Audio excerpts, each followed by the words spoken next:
Hey guys, this is Tom Hanks. Welcome to another stream. Hey Sclop, how's it going? Um, yeah, today I'm gonna be reviewing some viewers' cars in Automation and BeamNG.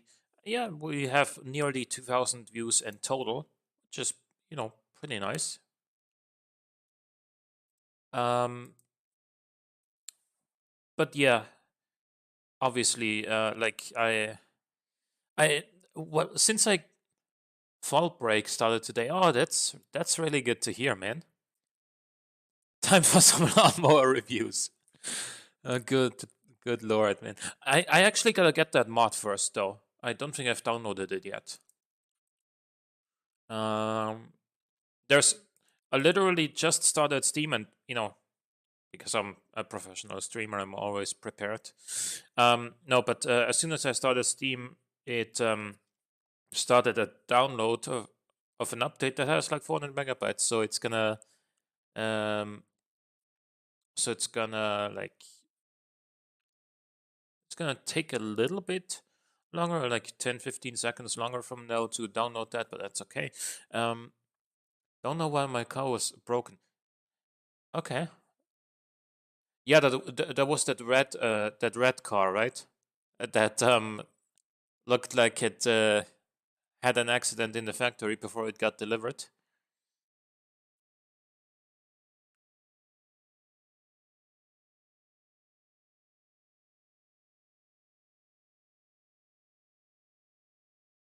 Yeah, okay.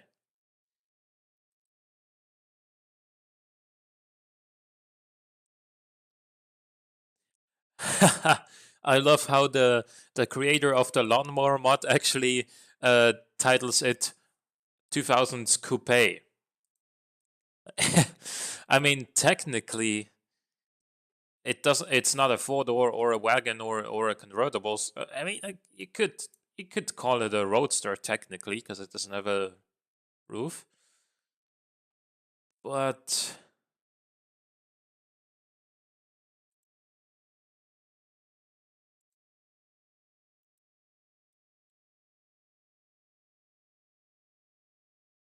when I export to BeamNG, it isn't broken, but the .car file is.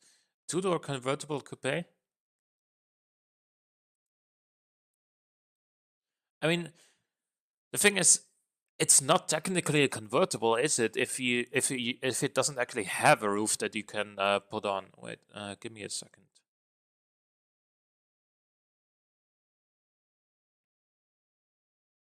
AKA lawnmower.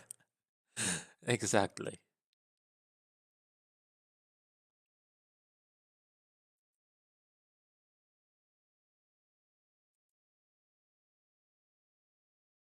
Now it's downloading the mod, which shouldn't take very long. Oh, by the way, uh, I have ordered some parts for a new PC build, and it's going to be with an AMD CPU. The graphics card is going to stay the same. I'm just going to ramble about this while automation is going to be loading, by the way.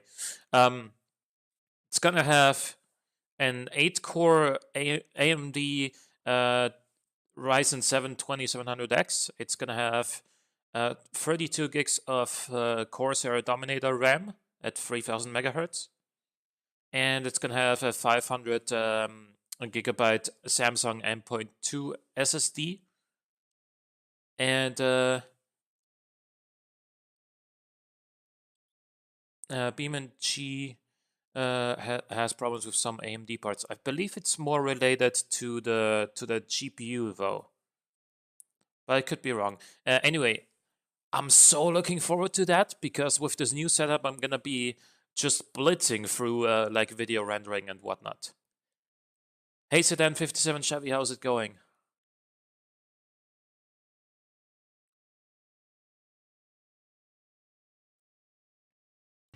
Okay.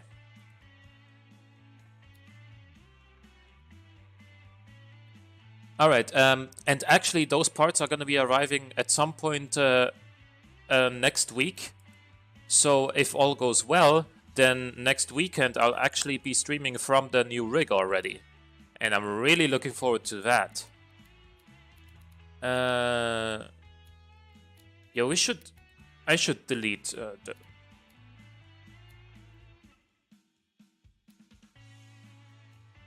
Oh, he made a new version of this. Okay. Let's review this first then. The Barcone Rapidone GTE. That is by Carlo Vincenzetto.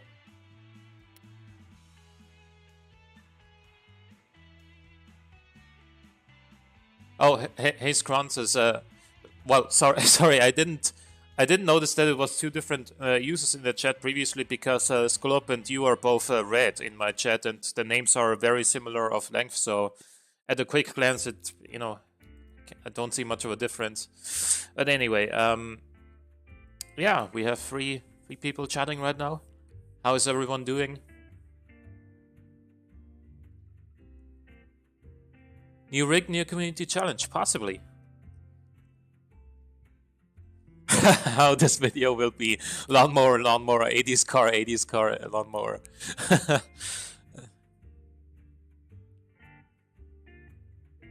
Anyway, yeah, this is a much lighter version of the...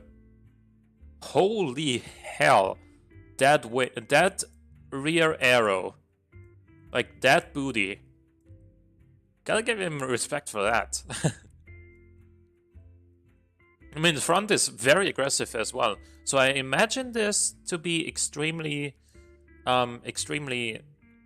nimble. I think that this is gonna handle like a champ with all that downforce, assuming that the suspension is tuned right, which, you know, Carlo usually does a fairly good job at. How many diffusers do you need? All of them. So this is a 5.2 liter naturally aspirated V10, which is nice. 742 horsepower, plenty of grunt.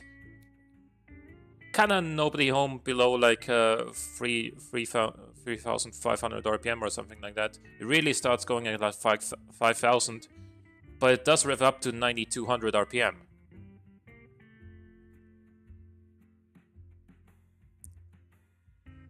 And I'm way better at engine tuning than suspension tuning.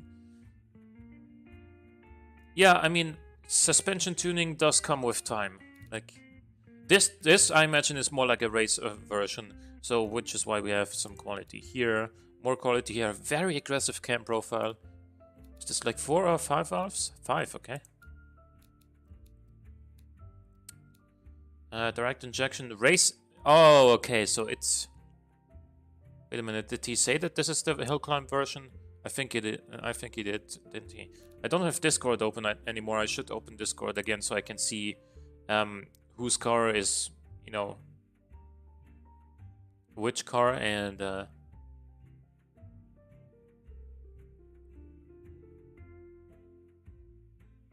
you also said that my engine was well tuned.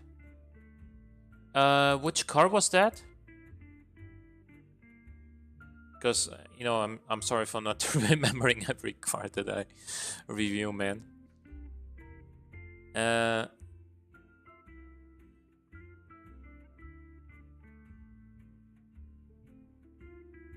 hope it doesn't get bugged with engine since it's a race version. Oh yeah, it's a race version of its luxury wagon. Oh yeah. Yeah, the engine was actually good, yeah, on that one. So this engine is a very racy engine indeed, and it's gonna be very loud. It's gonna be very loud. And let's check out the drivetrain. 7-speed sequential. I would imagine it probably does 0 to 100 faster than 3.7 seconds. Oh, the top speed is gearing limited, but we do have a ton of downforce. It comes in semi-slick tires. Very wide rear tires. How does it sound? I wanna find out in BeamNG. Nearly 600 kilograms of downforce at its top speed only on the front. Damn. And 195 roughly on the rear. So this will be an absolute maniac on the track, I imagine. This is gonna be... It only has one seat too. Hydraulic power steering, traction control and ABS. No safety equipment. And an active sport suspension. You need the possibility to have 8 gears, in my opinion. That looks like an oversteer monster. I don't think it's actually gonna oversteer that much. I don't want to know how it sounds because my speakers probably can't hold it. You know what I'm gonna do? I'm gonna lower the in-game sound for a second through OBS, and then we're gonna take a listen.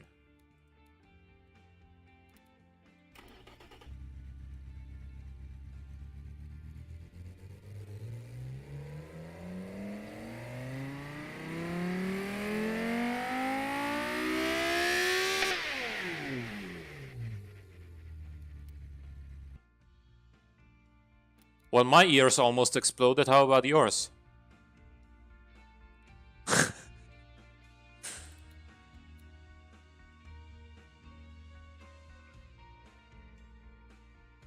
But just so you know, I just lowered the volume through OBS by 10 decibels before doing that automatic testing.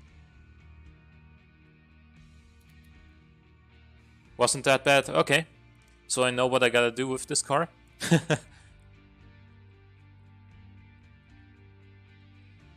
So yeah, I'm really looking forward to driving this on the track in BeamNG.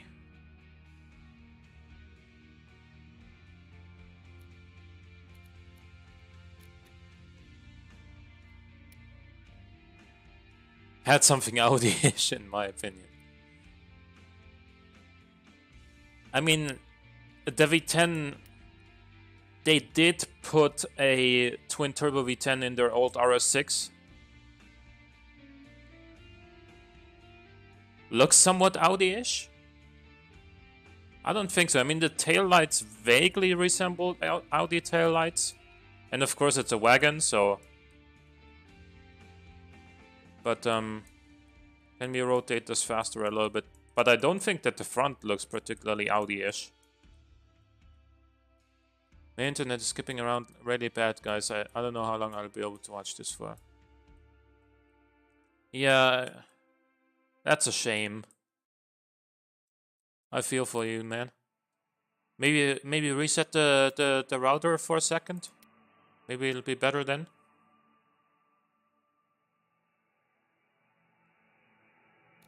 The front grille? We looked at this last time. Saw this. You saw this one. Saw that one as well. We definitely saw the Lebelge as well. Saw this. That one too. Saw that as well. Remember that, which was actually very good.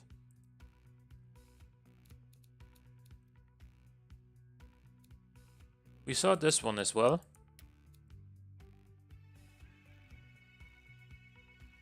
Front lights are kind of like the lights on a new Passat.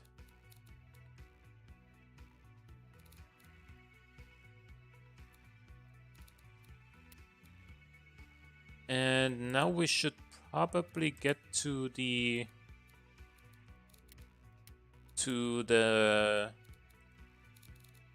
new cars really soon. Okay, Jidosha Kogaku CSC3. That is a 1978 car by Caligo.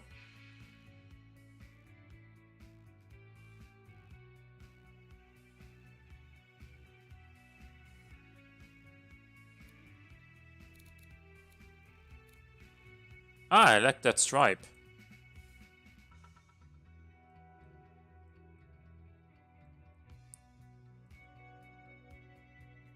I really like that red stripe. Makes the car look more sporty than it probably ends up being. Then again... Oh, it's rear-engined. That's interesting. 76 horsepower is not a lot, but neither is 688 kilograms. You know what? This might actually be pretty cool to drive. That's an interesting design philosophy for this kind of car. Front lights, I like the. I saw. Oh yeah, that was by about the other car. I like the detailing in this as well, with the front hood scoop, the front end design, the stripe obviously that steals the show. The white rims also kind of fitting here. The rear lights are not my favorite for a 1978, but overall I like this thing.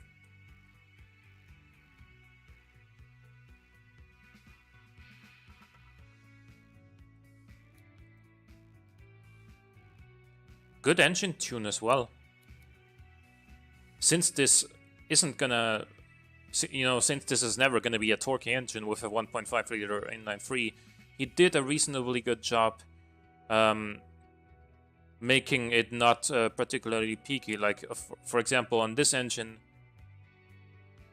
like oftentimes with small engines like that, you want to get more power, so you go for aggressive camshafts, and then you have like no torque whatsoever below like 4,000 or whatever.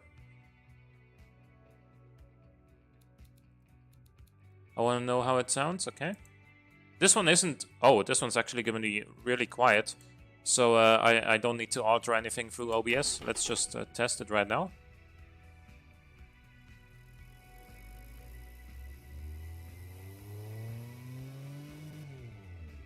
You can barely hear it, actually.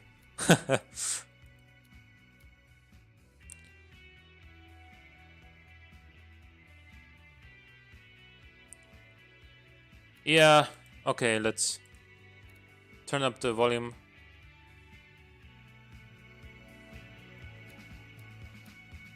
Okay, so this is as loud as it's gonna go.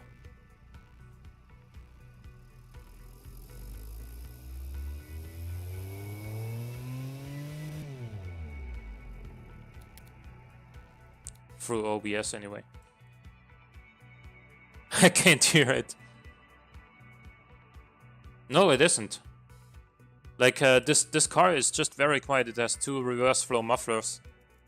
And the loudness stat is only 26.9. That is very quiet. It's got a 5-speed manual with an open diff. Rear-wheel drive, obviously, because it's rear-engined. 185s on the rear, 155s on the front. Meaning, actually, 1.05G, that's not bad.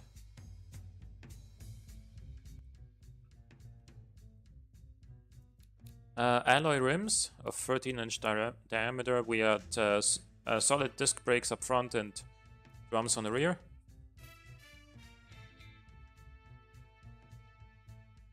You could hold a conversation while whispering over that car. Yeah, probably. Good brake balance. Nice thinking for that. A little bit of rear downforce, actually. Could be useful.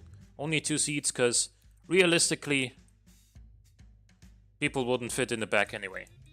At least not adults. Children, maybe, but probably not. Standard interior, basic 8-track.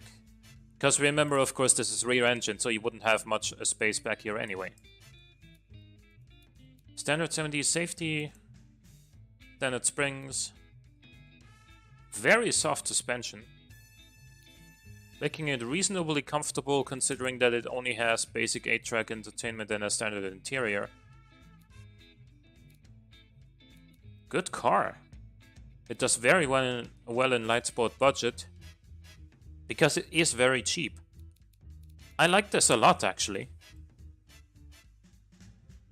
You can still put your children in the trunk. Up to a point, at least. Once they get older, then like... well, once they actually get to the age where they go to school... Yep, a rear engine. once they go to school, would look kind of weird. You know, bringing your children to school and then having them climb out of the front of the car, as opposed to exiting from a door. But anyway.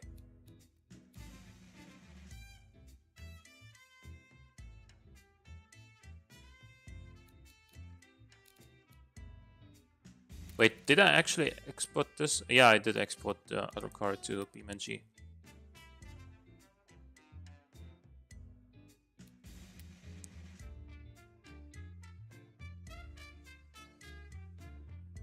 How is the game volume overall for automation relative to, you know, my voice? Is it like too quiet, or is it okay?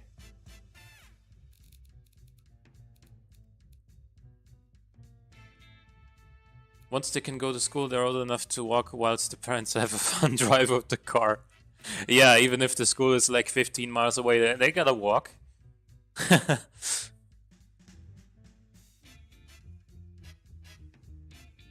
Don't spoil the children, right?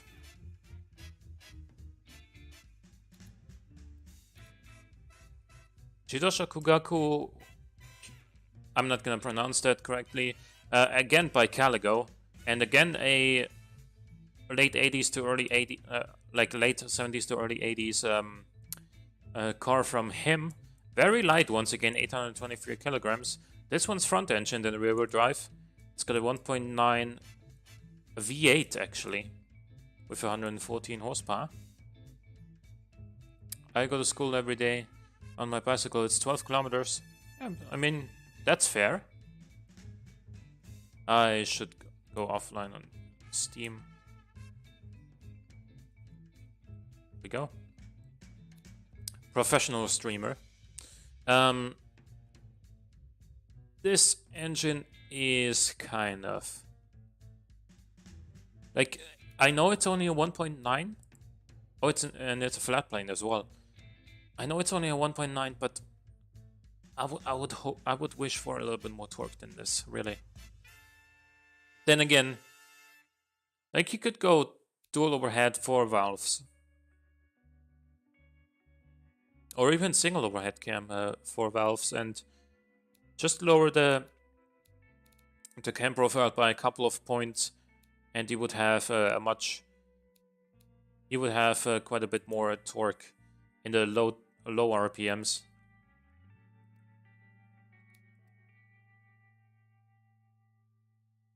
Four parallel carbs, tubular headers, one straight flow and one reverse flow muffler.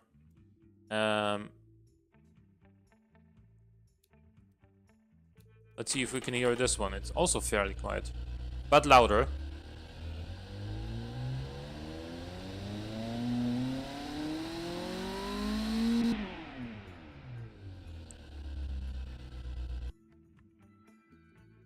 Looks like a decent engine. I can hear it. Good. Good. A 5-speed manual. Geared limited slip diff, so it's probably gonna like oversteering. Sports tires. 215s on the back, 195s on the front. Vented discs all around, which is pretty impressive for 1981. Especially at the price, look at that. Semi-clad under tray with just a tiny bit of rear downforce. Standard interior, no entertainment. 2 seats, yeah. So it's gonna be pretty stripped out, very light. Standard springs, gas mount tube dampers. As far as the design, oh, I really like the rear end here. Good job. Drifting car. Maybe. I don't know. This is a cool idea for an engine. Fits in well with the lowest displacement inline 6 engines and came in like the 240Z. Yeah, I get that. And like, who was it? I think Mazda once made a 1.8 liter V6. What are those exhausts? Yeah, I mean, kind of weird, but apart from that, I really like the rear end. Golden rims, mirrors on the front here, very old school, and one wiper on the top. Pop-up headlights.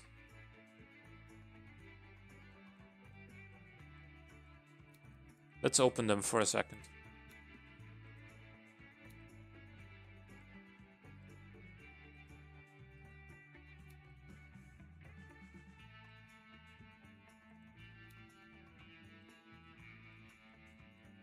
Okay.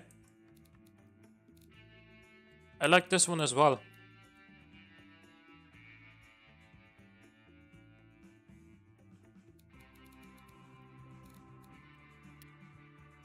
Then we have a couple of LeBelge cars next.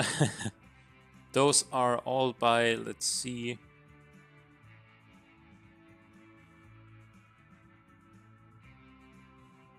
Those are all by Brisket, I think. Yep.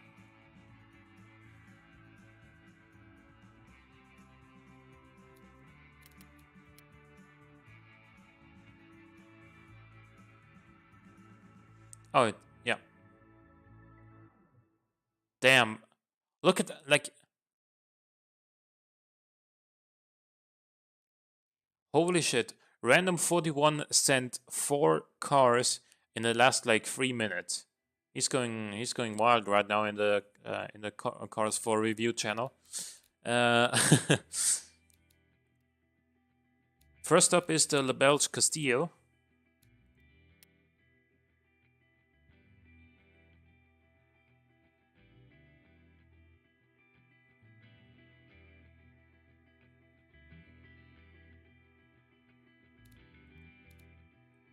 Ah, that's the cop car. Yeah, I saw that in the channel. It looks really good.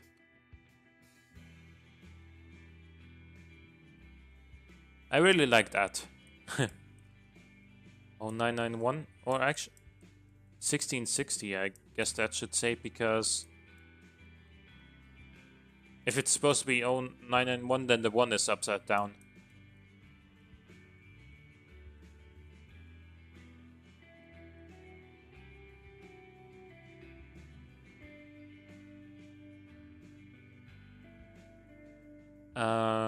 It's a 3-liter N96, only 116 horsepower, but it's a reliable engine probably with an overhead cam design. Very torquey. Not the most powerful, but it's okay. The exhaust is probably a little bit restrictive, but I don't think we're gonna get much more power out of this engine just by increasing the exhaust size. It's a direct acting OHC. It's a car ID, okay.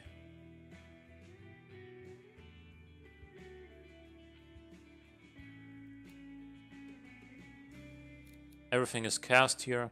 Reliability is 49.4. I feel like that could be a little bit better, right?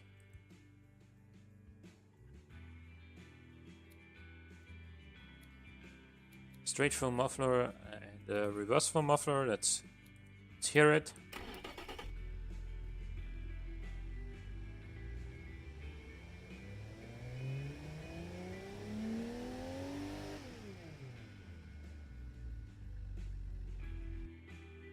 Front bumper is a little weird. I'd expect it to be more squared off, but I love the police-specific additions to the car. Yeah, me too, man.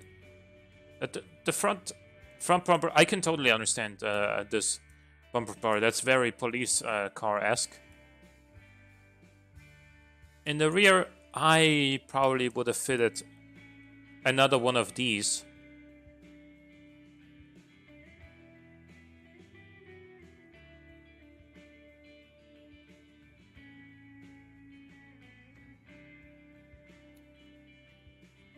We've got a 4-speed manual with rear-wheel drive.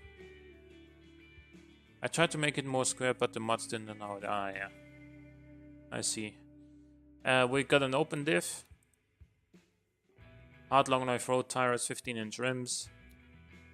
Steel rims at that, and solid discs on the front, drums on the rear. No under tray. 5 seats, standard interior and basic 8-track entertainment. And then we have a hydraulic power steering and standard 70 safety. Progressive springs and twin tube dampers and a fairly good bump graph.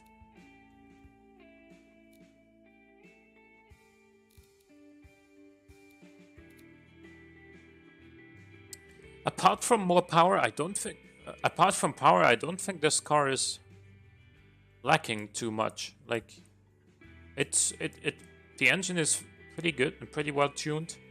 It looks good. Like it looks like a real cop car. Like it looks really good. And the price is very cheap actually. What I've been doing is taking the square flat bumpers that stick out with space between the bumper and the car's skin. I do that. One of the solid square bumpers in. That way I replicated the metal chrome bumpers and one other solid bumper fills in as the plastic filler panels. Okay.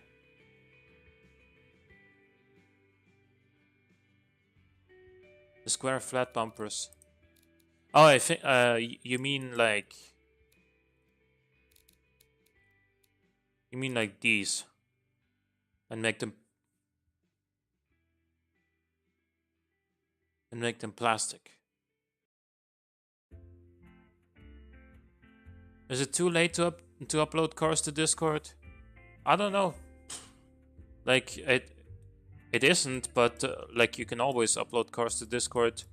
But depending on how long we take for the cars that I already imported before the stream, maybe I will, maybe I won't look at the cars that were submitted after I started.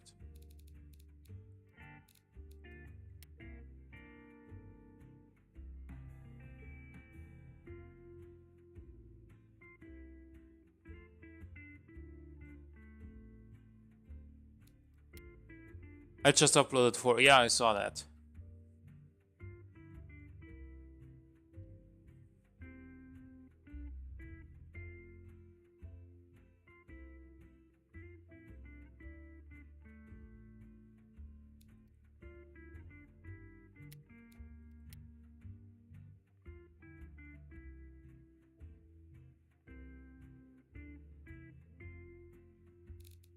Next up is the Lebelge de Grelle.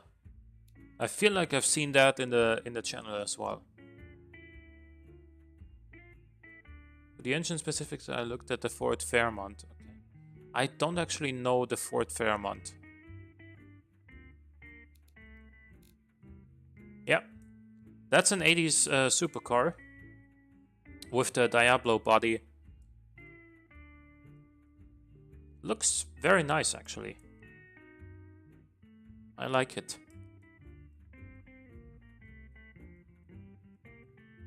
Nice rear end. Big air intakes over the engine bay, of course. I like the way you made these details here.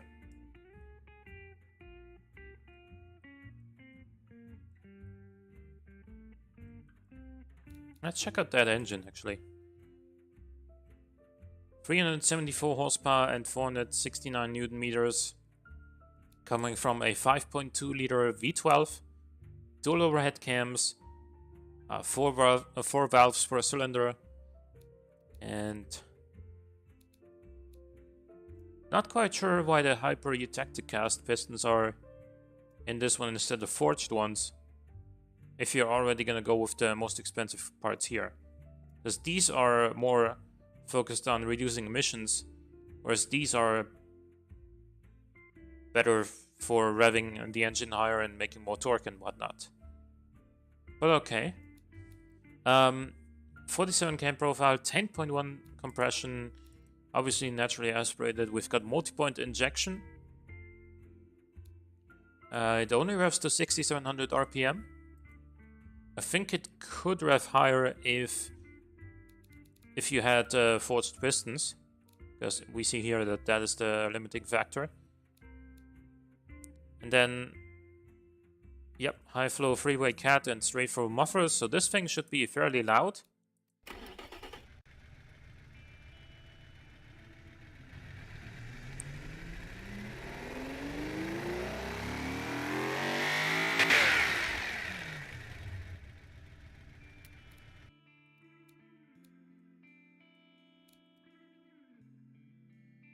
I could have used it better, I was already at the limit of the engine, so I could have gone more high-tech, but there wasn't a clear purpose for it. I mean, here's the thing, if you had chosen forged pistons, then you could have gone with a more aggressive cam profile, rev it out a little bit higher, you know, make like over 400 horsepower pretty easily, actually. Manual 5-speed gearbox, viscous limited slip diff. It's all-wheel drive, actually. That's interesting.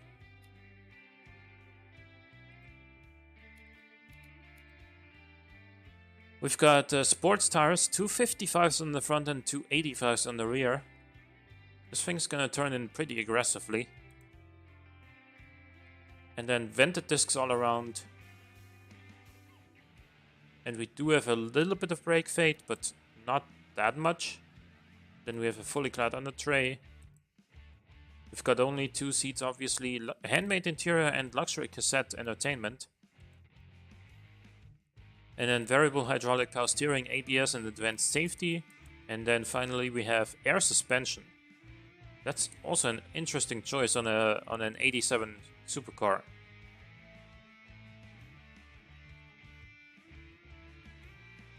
So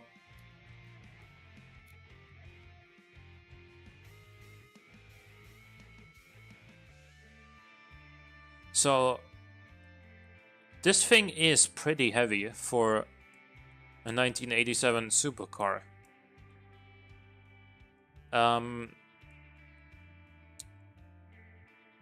But it is also pretty quick. 4.8 seconds 0 to 100. 287 kilometers an hour is not unheard of in 1987, but very fast. Like the Countach was actually capable of doing 300, I think. But anyway, oh yeah, and obviously the Ferrari F40 also debuted in 1987, doing 324 kilometers an hour. But that made it the fastest car in the world at the time, so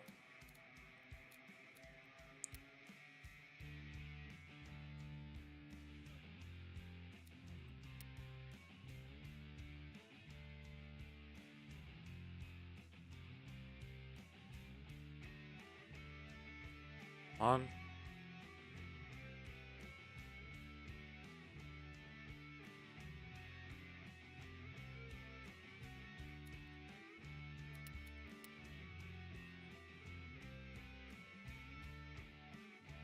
Right, next up, the Lebelge Leroy.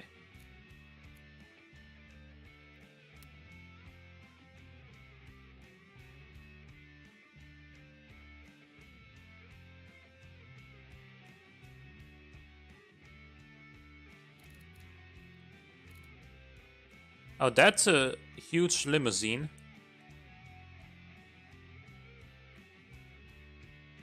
The name means the king, right?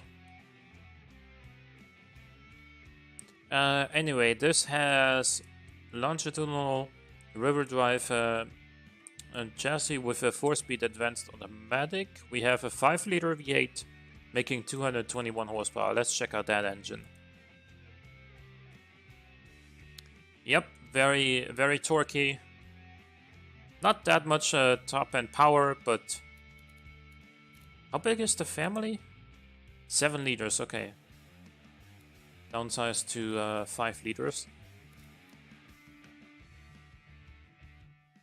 And we have a cam profile of 21. We have naturally aspirated engine, of course. Multi-point injection. 6,000 RPM. Reverse flow mufflers. And this is again very quiet. See if we can actually hear it.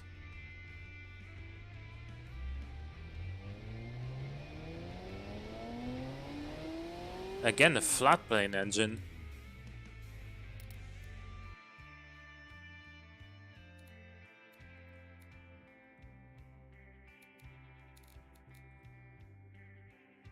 We've got a 4-speed advanced automatic and a geared limited slip diff.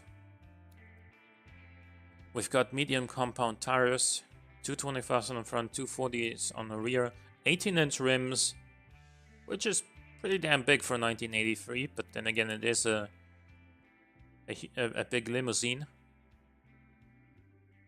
Vented discs all around, with also 3 pistons all around.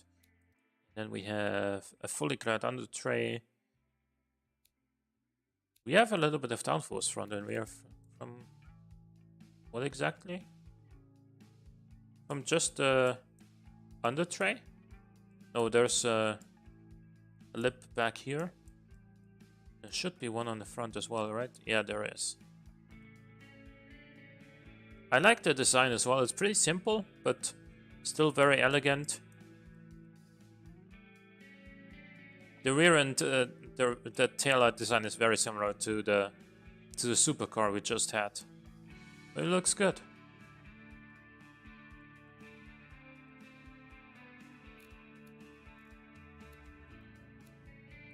We got only 4 seats. I would probably add 2 seats or even 3 or even a bench back here.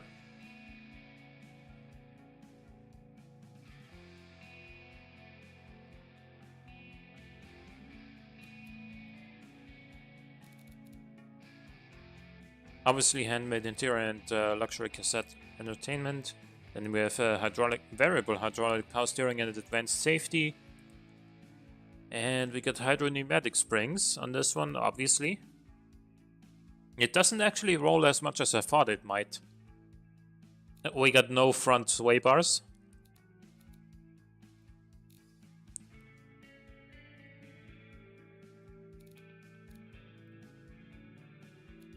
It does very well in GT Premium. Not incredibly well in Luxury Premium, but still fairly well. I don't actually know why it's not doing very well here, because it does have very good comfort and prestige. I guess prestige could be a little bit better if it had a V12, and I guess comfort would also be slightly higher with the V12 because of the higher smoothness.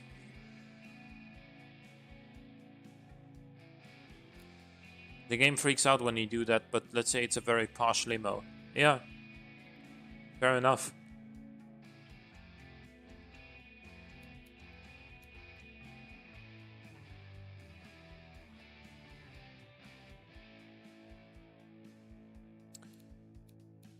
Let's export this one.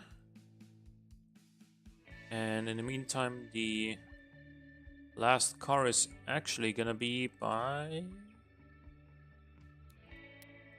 Let's see. Ah, the last one is gonna be by Carlo Vincenzetto.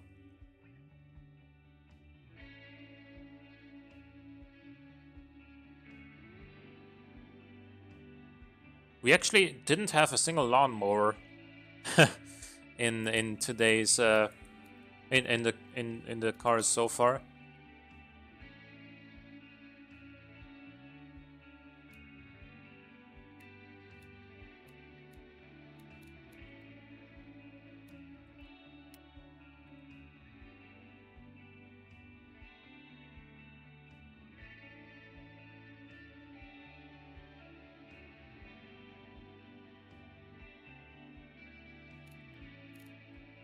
Oh.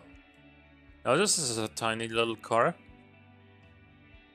Wait, which body is that? Ah, yeah. Okay.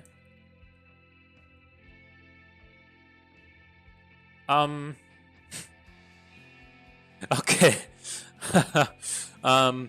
Yeah, so this weighs just 490 kilograms because it's made all from carbon and it only has 1 seat in a very tiny body. But while being 490 kilograms light, it also makes 130 horsepower, which is very respectable.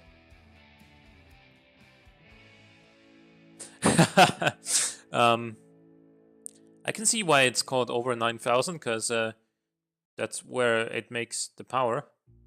I guess it should be called like over 8,500 or whatever, but that doesn't, you know, it's not as striking of a name. But look, from 9,000 all the way to the red line of 12,000, it's flat at first and then just slightly descending. Like, if you can get this thing up to the 9,000 RPM in first gear, and from there it might actually be pretty quick.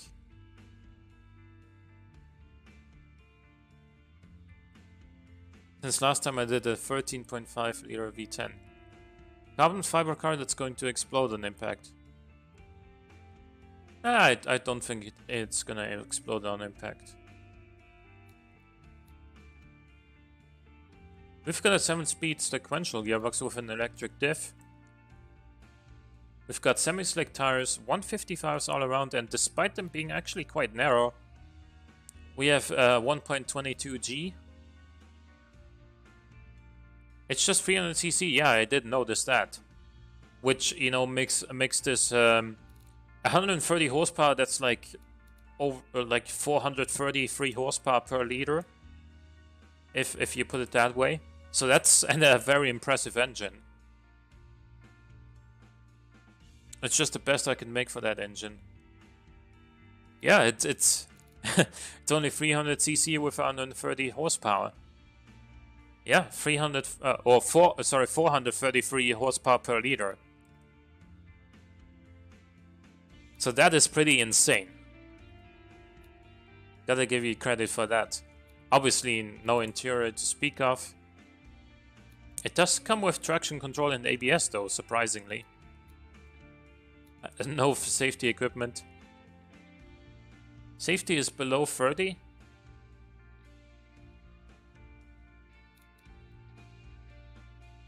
Active sport suspension.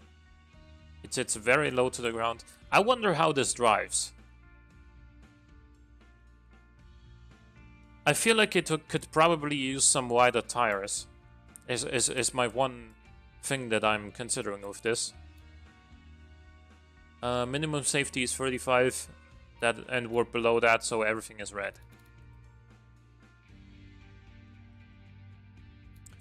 But that is...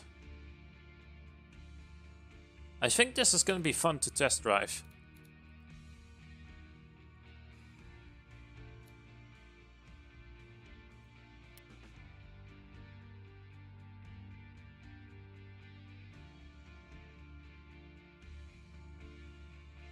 Unfortunately, I don't know how it drives. I don't have BeamNG. Ah, wait, you don't have...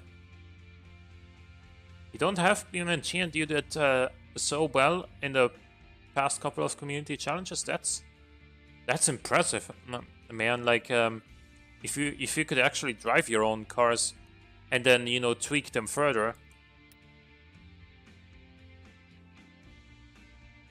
then you would probably do even better in the future community challenges. But it's not like you're winning it.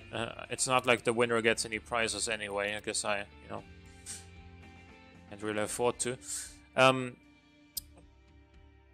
But yeah, let's see. I'm gonna switch to the BRB screen and then gonna switch to BeamNG. I have the crack, but it's broken because as soon as you spawn the cars, the tires explode. Oh, yeah.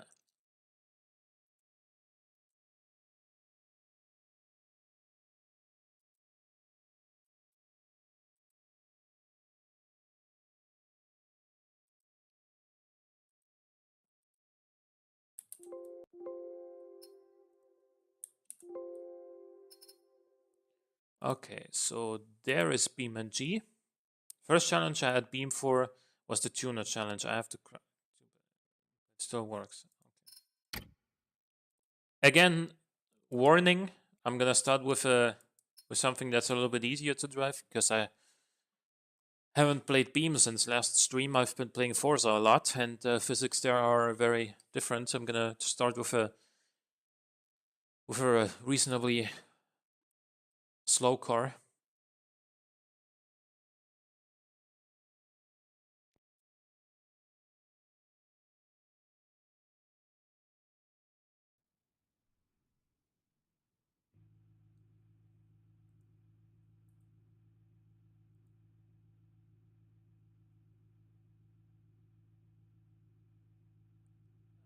Yeah, I should probably get rid of the old cars that I don't anymore. This only has 76 horsepower anyway, but it weighs 688 kilograms, so it's not gonna be the fastest car in existence, but it should be reasonably paced because it's from 1978, so for that it should be fairly quick.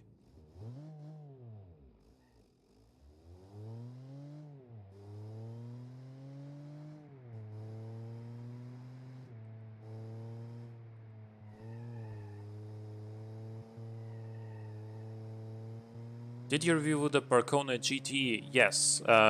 In automation, yeah, and I'm actually really looking forward to driving that thing here in Beam. But first, I need to get used to Beam physics again. This car is very, very agile, by the way.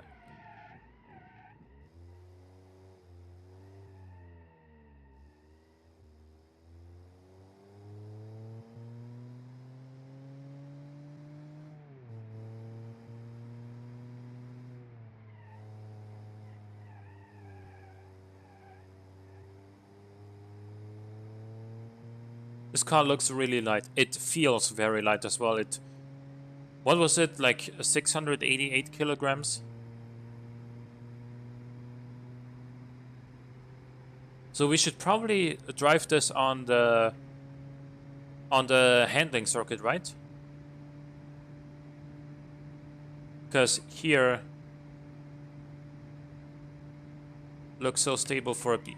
Oh, I was looking at chat there for a second when I should have turned, but suspension still feels fine. Looks so stable for a Beam car. Like really, if nice top speed, yeah, like 153 kilometers an hour. I think it was 154 or something like that.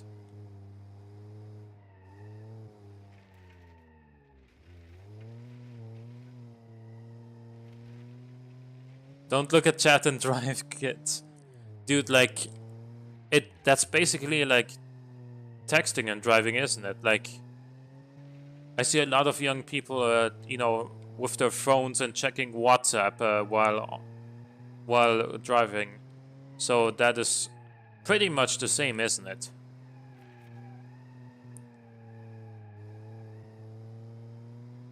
The difference is I'm still alive here. And I actually never touch my phone ever while I'm driving in real life. So young people, how old are you? 26. Like, I'm not old, but I would still classify 26, like people that are 26, I would still classify as young people. Like,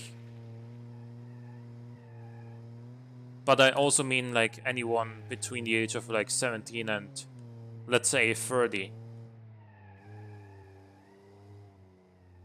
This car drives very well around the handling circuit, as I expected, but still good job. Good job, Caligo.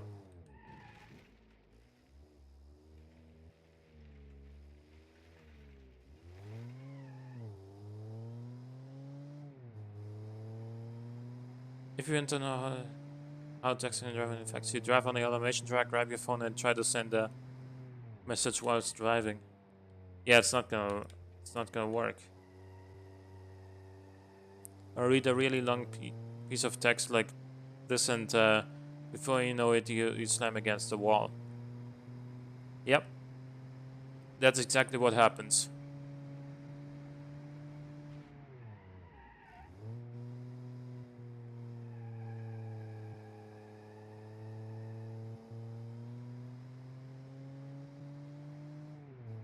I'm gonna finish this lap, and then I'm gonna get into another car.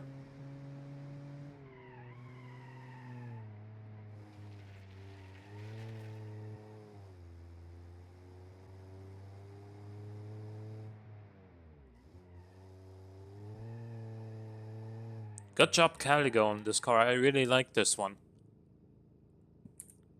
It's not the fastest, but it drives really well.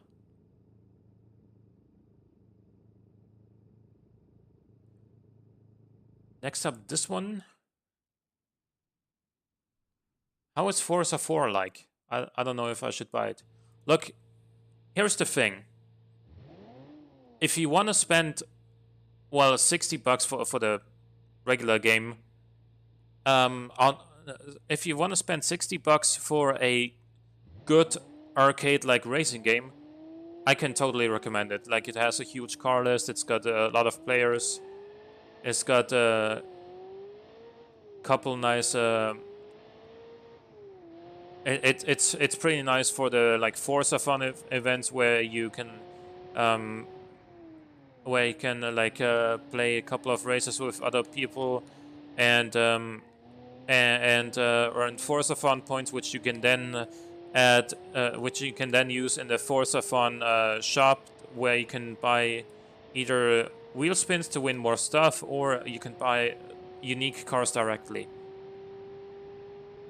I liked Horizon 3 a lot, but got bored after a bit. Yeah, then you're also gonna like Forza Horizon 4 almost certainly.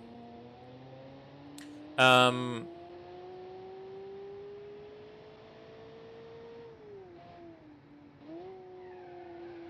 It didn't have much progression feel. It's the same for this one. What do you mean with progression feel? Like, I didn't actually play Horizon 3 myself. I watched some content on it on YouTube, but never played it.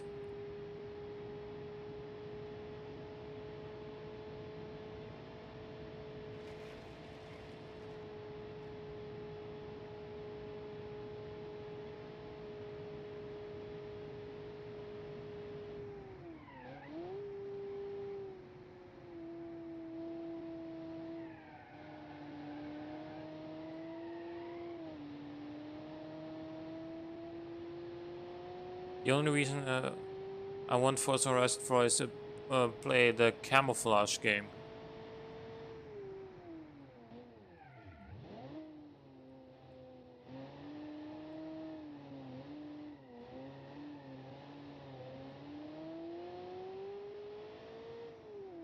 Like a career feel. Horizon 3 after a short felt like a sandbox.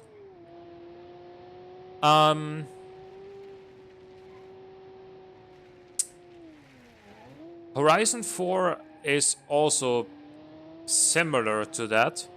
You do have obviously some different types of events where you can also level up. You can like unlock new, clothing, new cars, or more wheel spin, or just more money by going through the levels.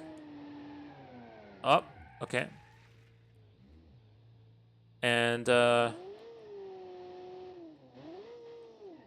for example, for reaching a certain level in certain event types, you get a car that you can't get anywhere else. So, for example, well, that was bad driving on my part. For example, if you reach, I think it was level 11 in the speed trap category, you get a Noble M600, and you can't buy that or win it anywhere else. So it makes it feel like an achievement, you know. Also, this car, by the way, drove very well, but I was just being an idiot there at the end. um, Now let's check this out. What could possibly go wrong with 742 horsepower? After I just crashed a car with, what, 114 horsepower? What could possibly go wrong, right?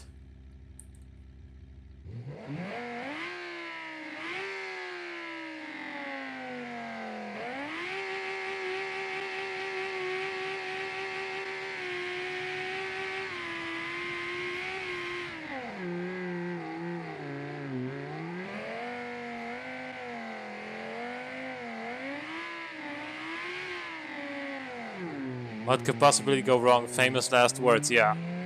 Almost lost it right there.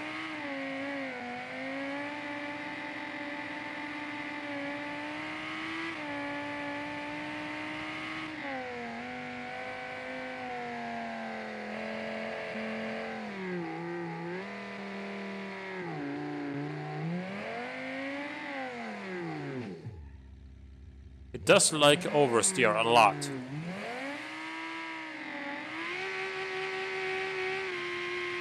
Not surprising with this much power going to only the rear wheels, but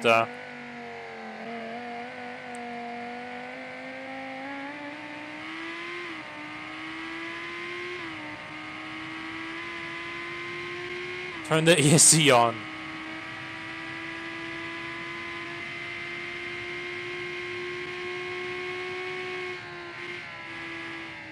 Actually understeer a little bit there.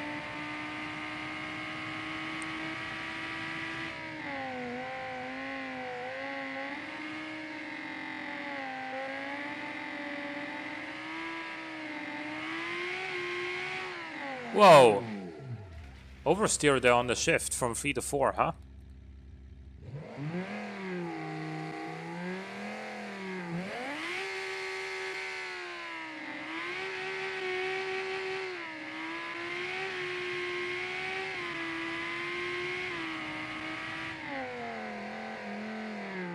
The brakes are tremendous though.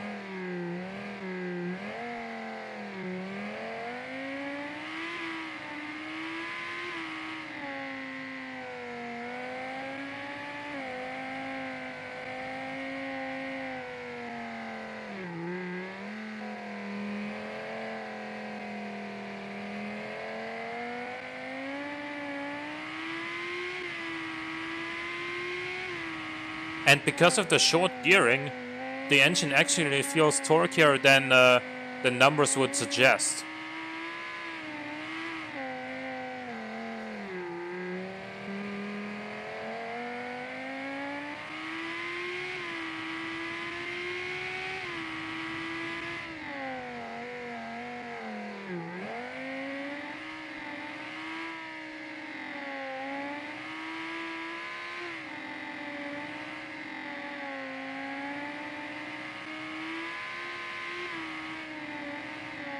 Even oversteers from 4th to 5th gear there.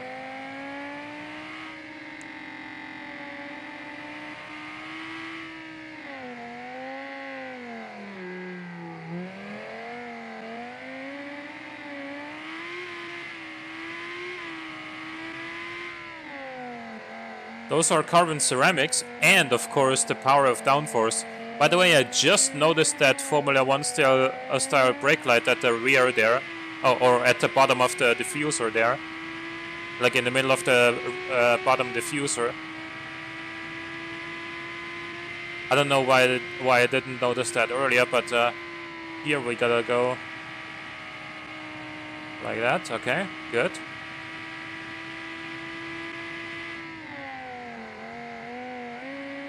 Braked way too early there.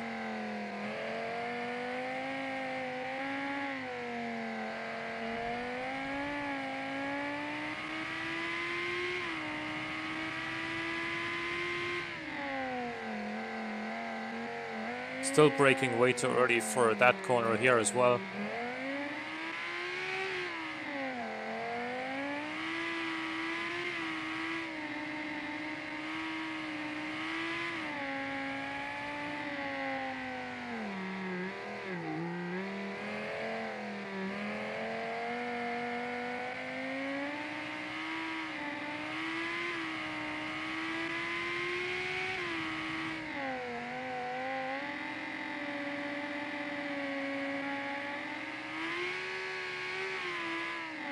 Oh. Yep. Should have expected that. What do you suggest for improving since I can't test it?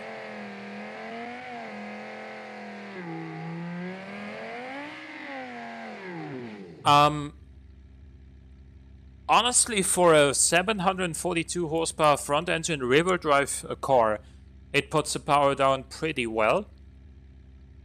I think like making the rear suspension, like the dampers a little bit softer, so that it doesn't snap oversteer as easily when you're shifting halfway through a corner. I think that would be beneficial.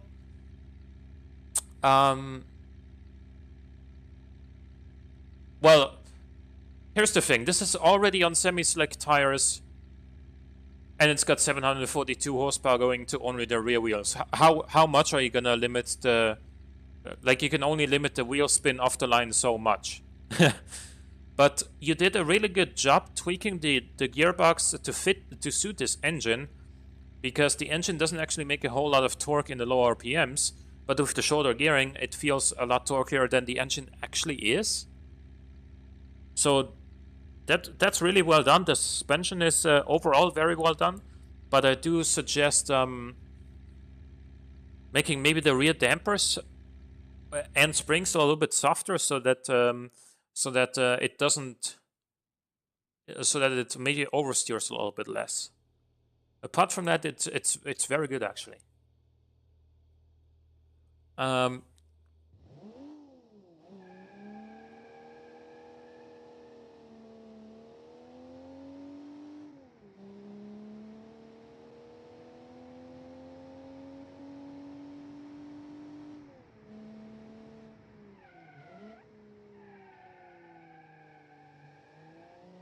Thanks, but I think that with softer dampers it would snap more. I do drifting.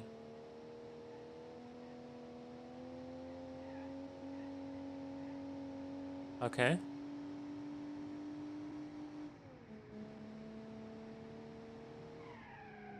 I feel like we should drive this in like the city, on like the city map. I don't think this is suited for the racetrack here. Do we have any? Yeah, we should definitely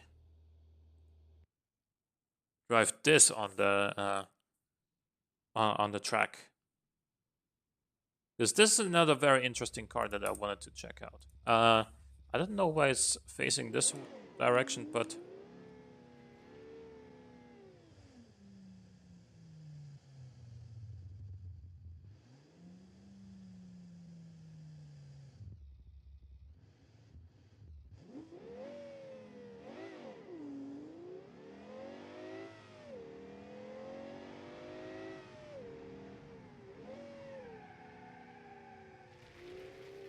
very large amount of understeer there. Maybe that was just me braking too late.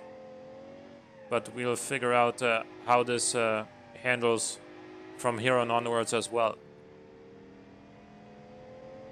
I did drifting with wheel on Assetto Corsa.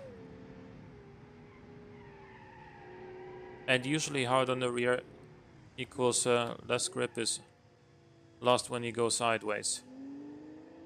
But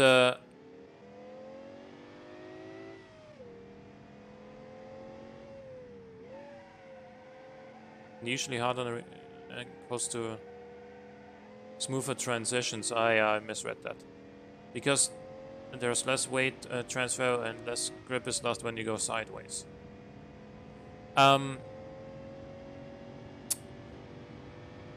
Here's the thing. I feel like if the I think that a softer rear is gonna make a slightly that's gonna hurt. It's gonna do a slightly better job at preventing the oversteer from occurring, because softer suspension is gonna allow the car to move around a little bit more and like sort of dig in a little bit more, and that's gonna make it oversteer less. So is it a good car? This one overall, I don't know. The brakes could use. Yeah, the brakes are not feeling too strong, honestly.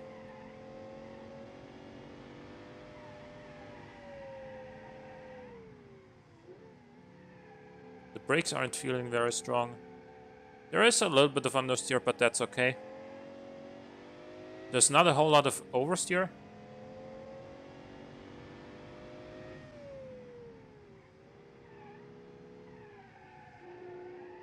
Because of course this is 4-wheel drive.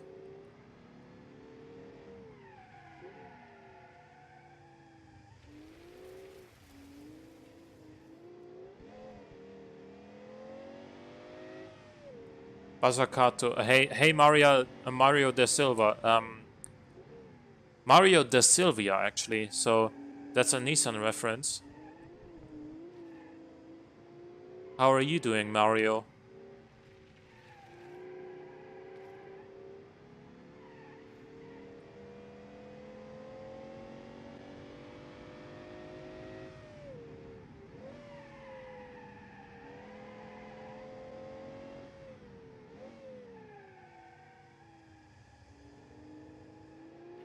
Mario Spaghetti. You spotted me. Of course I did.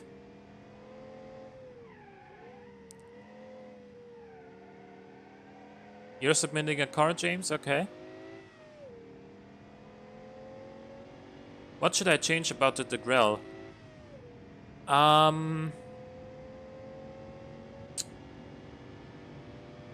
Well, better brakes.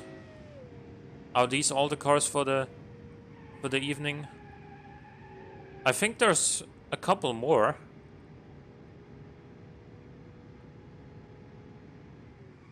This one needs better brakes. So just bigger brakes, I would suggest. And apart from that,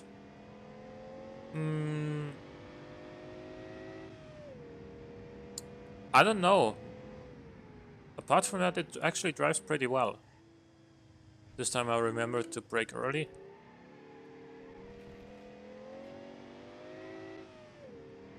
You uploaded 5 already, yeah. I saw 4 earlier. There goes another one, I guess. I suggest more grip on the front. For this one, I don't know. I think it's fine. Because remember, it is all-wheel drive. And you don't want your millionaires that are gonna be buying this car to crash it. And you know, wider front tires, for example, would mean that it turns in more sharply, making it more likely that the rear would step out. And then again, it is 4-wheel drive, so it could probably handle it. Next up, the Leroy.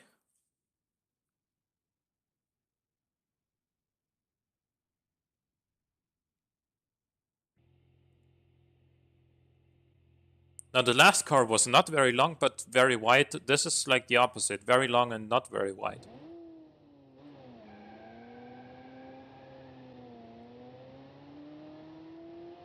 I feel like we should probably also drive this in the city map. If they crash it, they buy it again, and it's double the money for you. Yeah, if they survive or you know, remain not paralyzed or something, you know. I kind of left. Did you like the cop car? I'm gonna drive this and the cop car on the city map. I didn't really test them that much yet, because they're really not suited for the racetrack anyway. This one should be though. Submitted. It's not a lawnmower.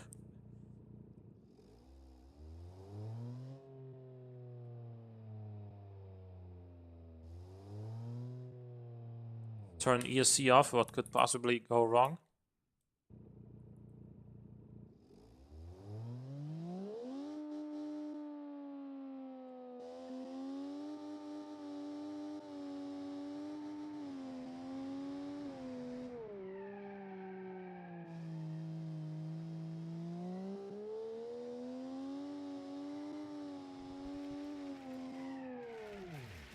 Wow, the short wheelbase is really hurting this car.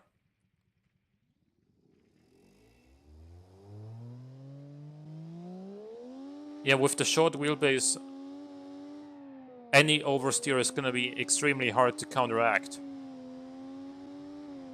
But then again, of course, the short wheelbase makes this car smaller overall, which makes it lighter and therefore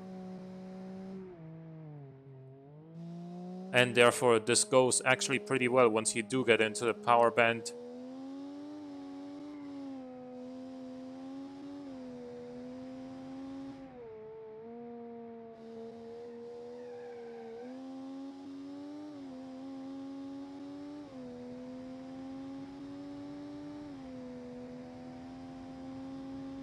We need Civics. Maybe I should have made it front wheel drive. Yeah, maybe. Or actually, like, wider tires, because if I remember correctly, this only has 155s. So, like, even like 175s should probably do the trick, or 185s. You don't need to go crazy on the tire width. But yeah, once the weight transfer does get to this one,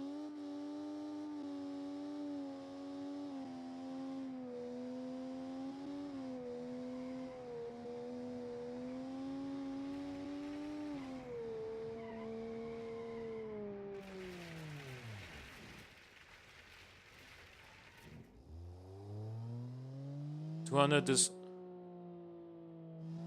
not bad for a 300cc car. Yeah, I was gonna say it pulls hard for it pulls hard once you actually get into its power range, for which you really need to be very proactive with your shifting, because there's like absolutely no torque in the lower RPMs. So when you're downshifting before a corner, you need to make sure you downshift enough so that you actually have some power once you get out of the corner again. Broke something about the suspension there. I'll try to make a front wheel drive version. Yeah, that could be fun. Apart from that, it just really needs wider tires. But other than that, this actually drives pretty. This is a pretty cool car. Let's go to the industrial area with the police car and with the limousine.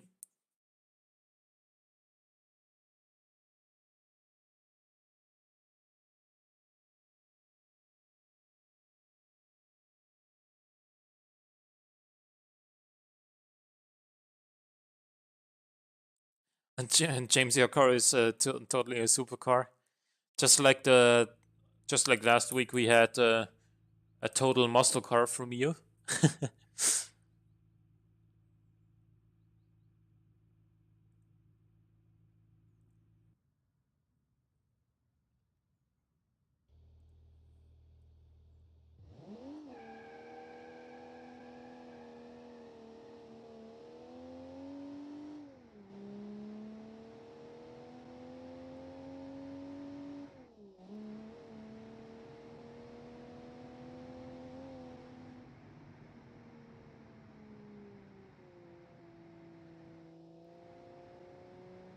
Ride quality seems very smooth in this one.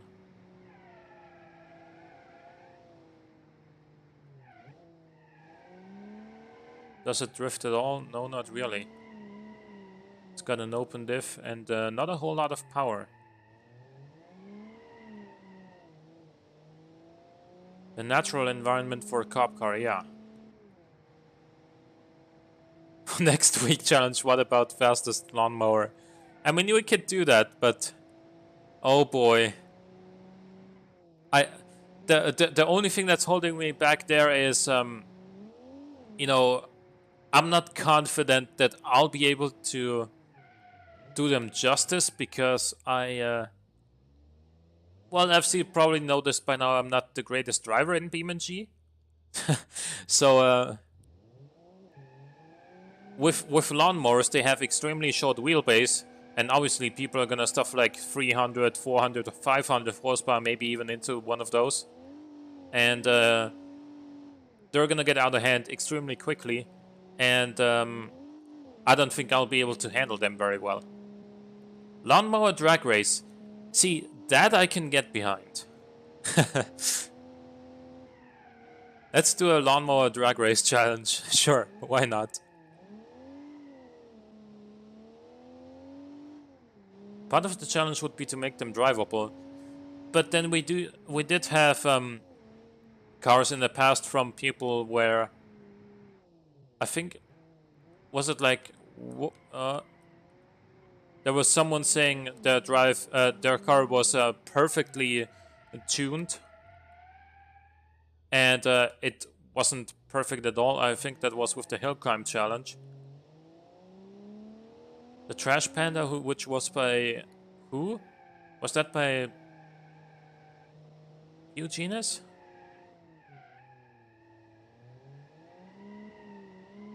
Anyway, he said he said this car is perfectly tuned, and it really wasn't. And he said that I'm not doing it justice, and I feel like it would be even harder for me to actually do a lawnmower justice, even if it is well tuned, because it's just gonna get out of hand very quickly. Why not vans? I explained why in the comments of one of your videos on YouTube. Okay.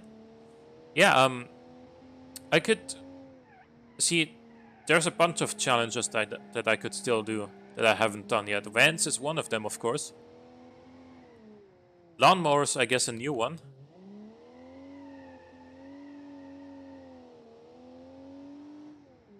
I haven't done a police car challenge either. This drives pretty well. Like here through the city, it drives well. It's not fast, so if the even if the suspect is driving like a at this point in 2018, if the suspect has like a regular petrol-powered Golf with 120 horsepower, this isn't gonna be able to keep up. You know what I mean? It's a problem. Let alone if the suspect drives a Golf GTI. Oh, yeah, okay.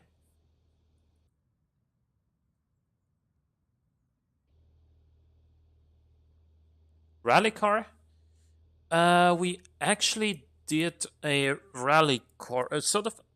Well, not really, but there was a community challenge about building a 2020 Lancer Evo concept. But sure, an actual rally car, we could do that as well. Rally lawnmower, nope, that's not gonna work, because those things are gonna sit very low to the ground, and they have a short wheelbase. Two things that are really not good off-road, and rally cars do go off-road quite a lot.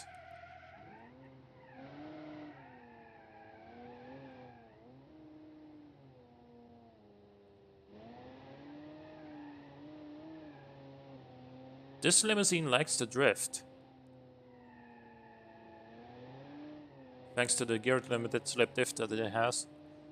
Huge has a steering wheel for a beam. That's why he said you didn't make it justice. I mean, I can understand that.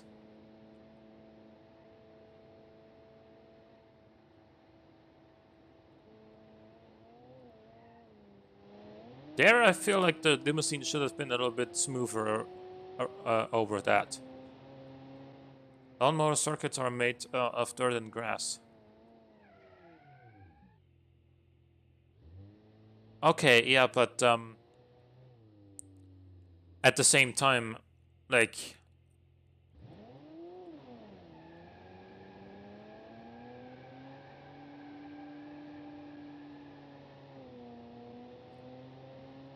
on an actual lawnmower, the suspension would be fairly soft, wouldn't it?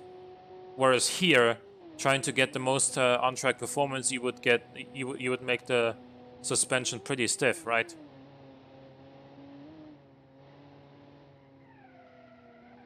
This car doesn't understeer very much, despite being so large. That was me braking late there. Don't get fooled.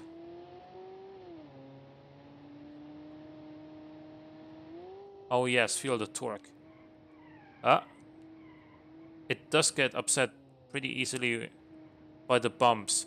I guess this front would be too soft and the rear too stiff. Yeah, I think you should soften the rear end a little bit on this car. Do you play War Thunder? I don't, actually. You know what? There's one more thing that I want to actually stream. There's actually one more game that I wanna also stream on the channel in the future. That is Magic: The Gathering Arena, because that just went into beta, into public beta, and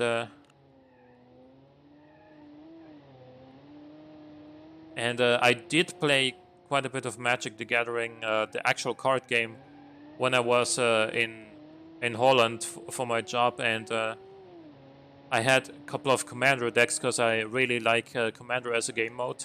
If you're familiar with Magic, by the way, then that's gonna tell you a lot more than if you're unfamiliar with what Magic is. War Thunder is gonna have ships soon. Okay, that's cool.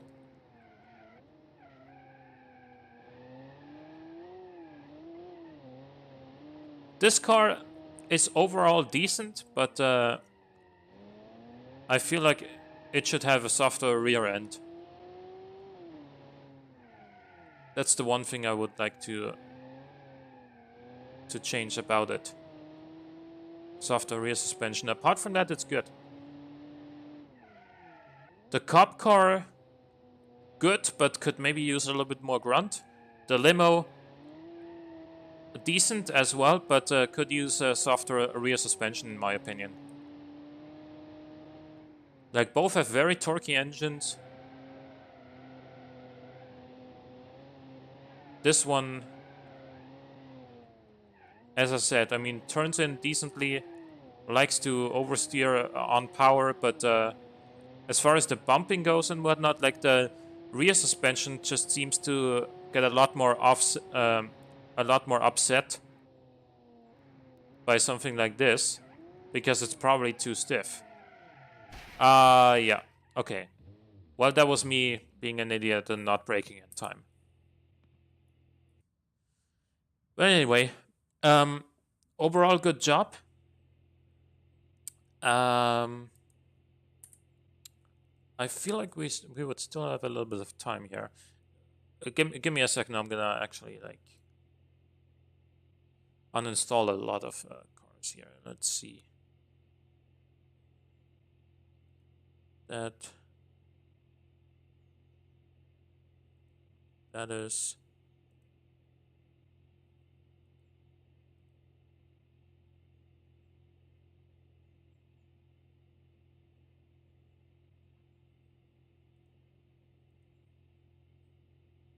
I like that one actually.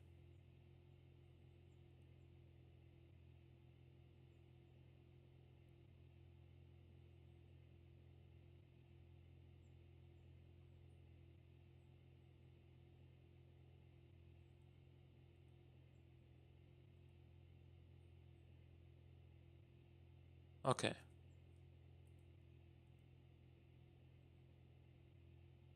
Isn't the wiper on the back oversized? I don't think it is.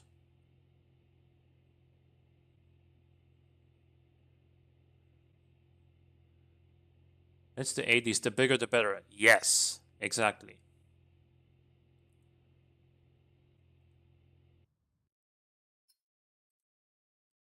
So there's a bunch of new submissions in the Discord channel.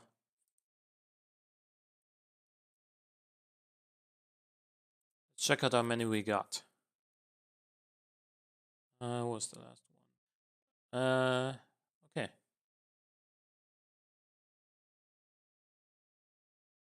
There are 6 new cars. 5 of them are by, well, Ladafan 01.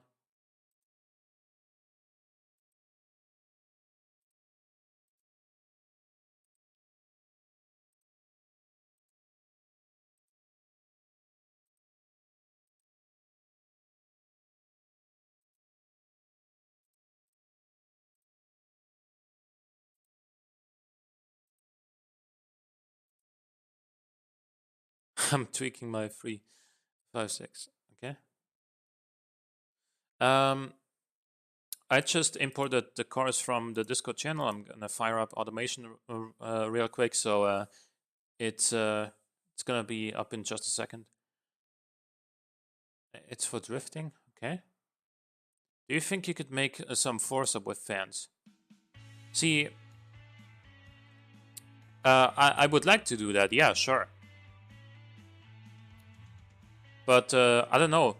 People don't really seem to like watching my Forza stuff, so I don't know.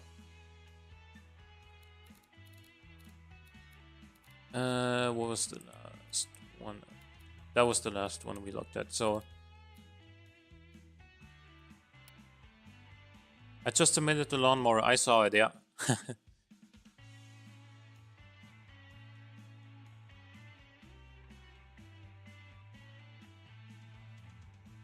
It gets over 9k RPM. Okay, so this car, 87 Sports Coupe. It's a 2.6 liter inline-5 with 240 horsepower. It's naturally aspirated, so it's gonna be pretty aggressive engine tune there. The rear lights are maybe a little futuristic for 87. But apart from, yeah, also the front lights, I guess, are futuristic for 1987.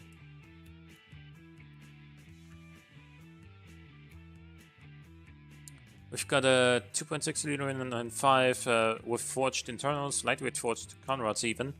70 cam profile, plus 10 quality.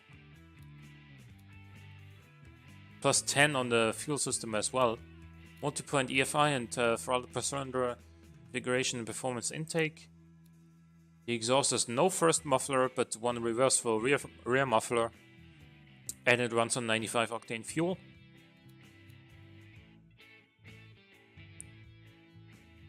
E34 from 1988 has such taillights. It's AZLK's 6 Series competitor? Okay. I think you should make episodes over lives.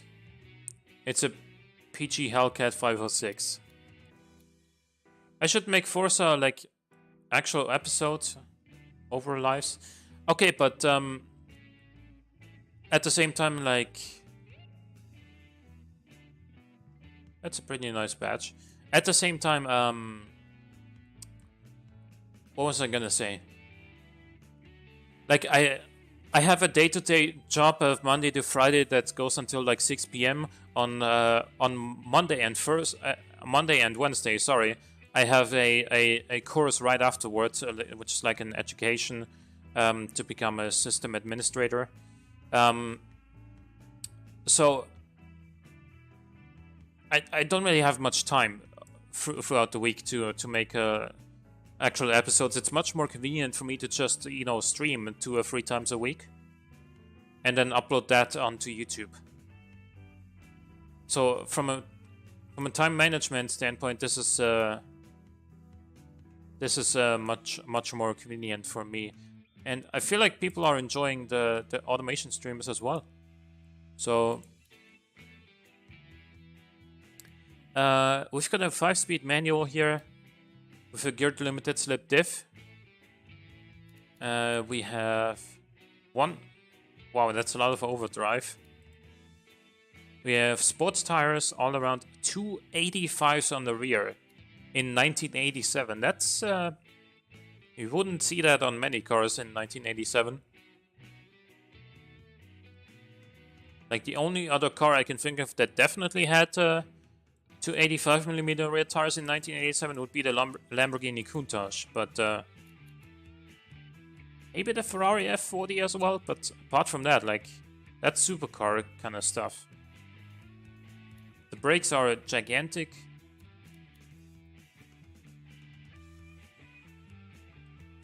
Automation streams are perfect, but I don't think Forza suits the lives. The normal sports got normal tires. Okay. See, I don't really know what I would like, what sort of content I would make in Forza at this point, because I've already grinded most of the like normal races. So I could definitely do stuff that's like, you know, build a drift car for less than X amount of dollars. Build a car that's faster than a Bugatti Chiron for X amount of dollars, or stuff like that. You can, because Forza has so many damn cars in the game that stuff like that can be achieved. But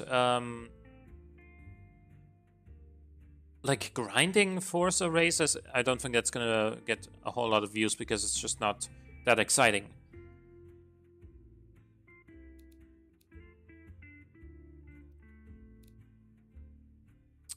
How expensive is this car? Pretty expensive, honestly, because you would definitely sell this at like 50 or 60% more.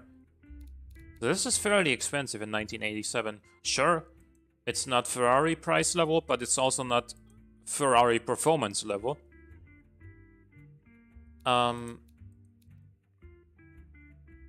So I feel like this car would have a tough time marketing.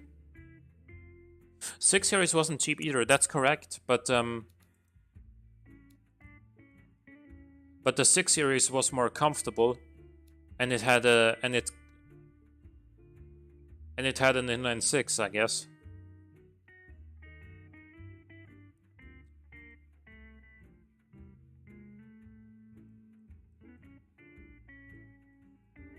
That's kind of overdone. One good idea, in my opinion, would be races challenges with the community.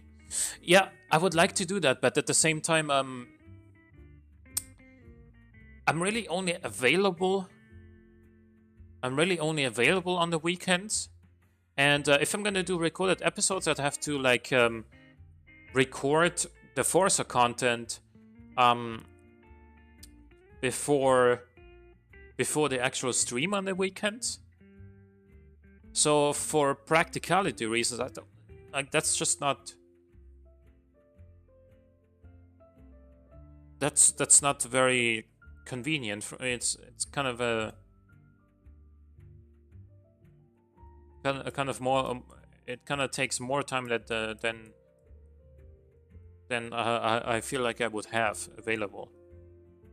But I would totally be up for a live stream with viewers, possibly even with viewers being on Discord with me. I'd totally do that with Forza.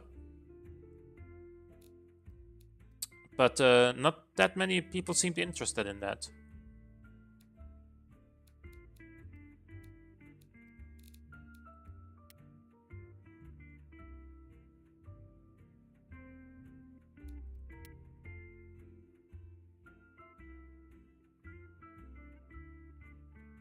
'87 M6 price was... yeah, okay. But also the M6 had... Well, there was no M6 in 1987. There was the 635 CSI, which had a 3.5 liter, 218 horsepower straight six.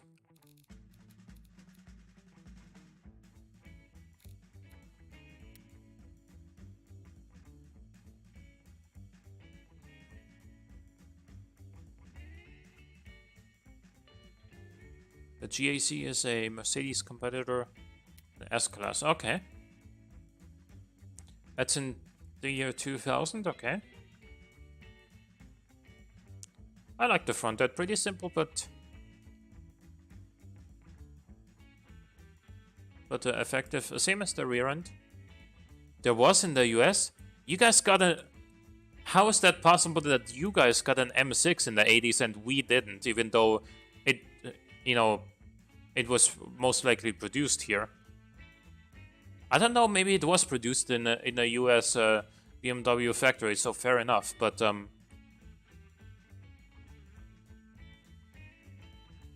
okay, well, I get it then.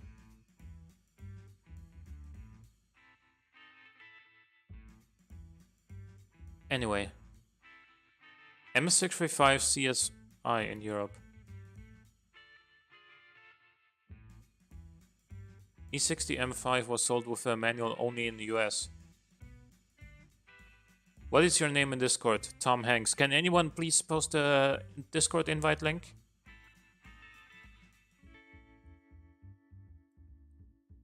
The E60 M5 was sold with a manual only in the US. That's not... I don't think that's true. I know that the last gen M5, the F10, was only sold with a manual in the US. I think it was sold... I think the E60 was also sold with a manual in like Germany and Austria. Anyway, this car here has a 5.3 liter V8 with 310 horsepower, which is, I think, pretty adequate for the time. Forged steel crank, lightweight forged conrods, and lightweight forged pistons. The E60 in Europe only had the horrible semi-auto. That gearbox was actually awful. All of you guys probably know that I really like BMW as a car maker, but that gearbox was just awful. I'm really happy that the E60 that I had, which was obviously not an M5, it was a 530D. I'm really happy that I bought a manual as well, as opposed to the automatic / SMG, because that's just a terrible gearbox.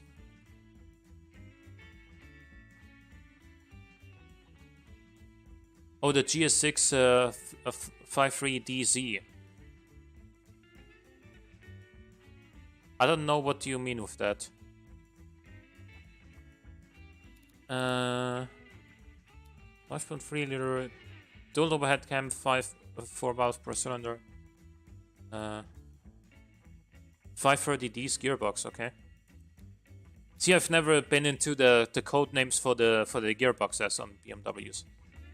Yep, I had a 530D, and obviously because 231 horsepower isn't enough, I chipped it, so it made like 300. So it was pretty quick. But then I had to sell it before I moved to Holland, because obviously I couldn't take the car with me. Well, I could have, but car insurance in Austria is already expensive, especially when you have 300 horsepower. But car insurance in Holland is even more expensive, and also fuel prices there are more expensive, and they are even more expensive for when the car is a diesel compared to when it's a petrol. So I would have paid like $1 billion every month. So yeah,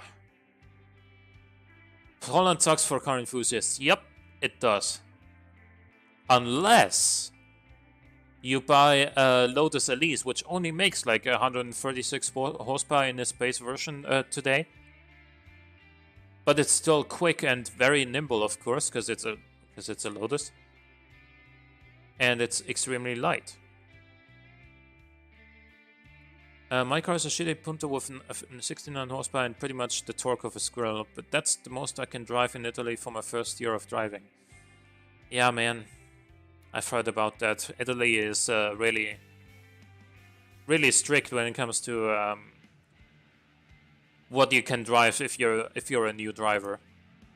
Anyway, this engine seems pretty solid. I like it. What mufflers do we have here? 2 reverse flow. Okay, to keep it nice and quiet. It's got a 5-speed advanced auto. Viscous limited slip diff.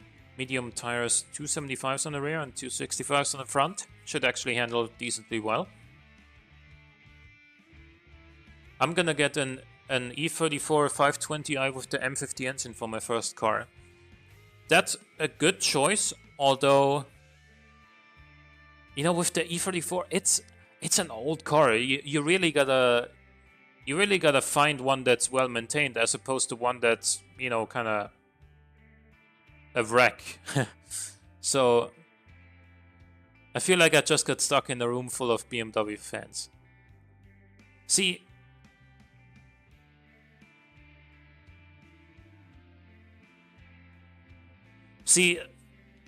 BMW used to make really great cars, in my opinion.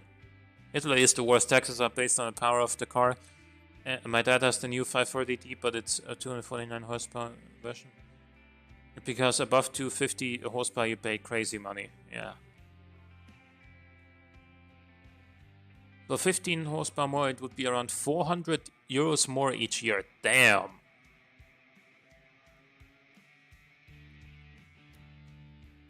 Brakes seem good. Fully clad on the tray. Some downforce on the rear, okay. 4 seats.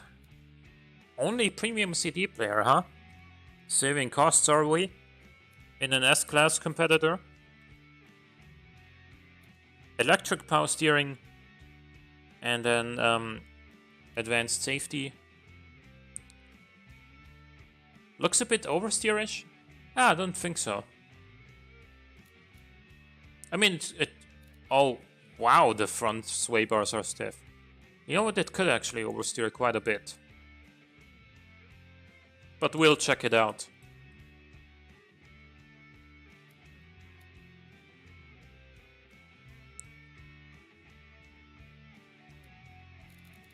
Yeah, like, I don't wanna... Like, I'm gonna pull back the curtain here a little bit. When I had my 530D, the chipped 530D, I paid like 160 euros just in insurance plus engine tax each month. Like 45 or whatever euros was the insurance itself, and then 120 or so for just the engine tax every single month. That was a lot. Obviously, I did really like the the engine and the power of it, but at the same time, like, you gotta add the fuel cost, you gotta add depreciation, you gotta add, you know, just the general maintenance of the car. It gets quite expensive at that point.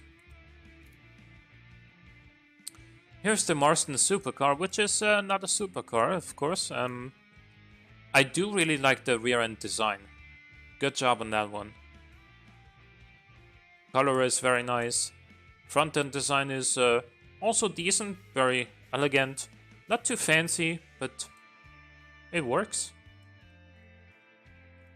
And it's got a 5-liter V8 with only 121.4 horsepower.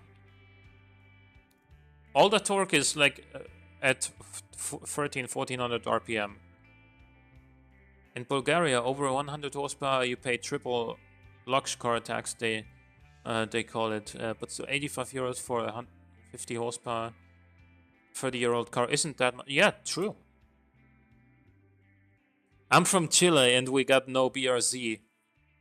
Oh man. Taxes are being paid here based on the emissions, okay. Not getting the BRZ in your country must really suck, because that is one of the like affordable, good sports cars. So it would be a pretty obvious choice for an enthusiast on a relatively limited budget, right? Then again, like, buying one new, even here in Austria, costs like 40 grand. Euros, of course. And so that's not exactly cheap either, but if you do find one used, in say 5 years from now, I figure it should actually be reasonably priced.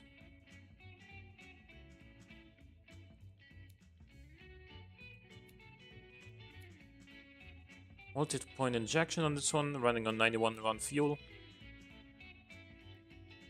I feel like the RPM limit could be a little bit lower. Realistically, where I live doesn't even have emissions. Then again, I live in the middle of the woods. Like in Austria, I feel like the insurance or the tax is based on how much power the car makes, and I think engine capacity as well. I feel like that's a little stupid because you know a 85 horsepower Volkswagen Polo doesn't wear the roads more or less, I guess I should say, than a Polo GTI with like 200 horsepower. Point being that it's the same car both times, but you pay a lot more tax for the Polo GTI than for the regular Polo, even though you already pay a lot more tax when purchasing the Polo GTI because it has a higher MSRP, higher markup, higher tax. You already pay a lot more tax when you purchase it anyway.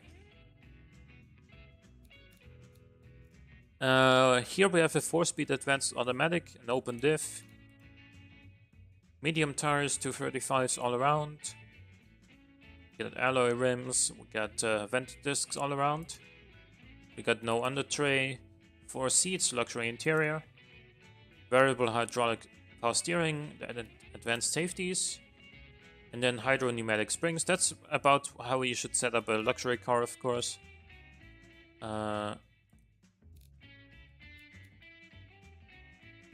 It does well in convertible because, of course, it is a convertible. Doesn't do particularly well in like luxury. It does okay in convertible premium and premium budget.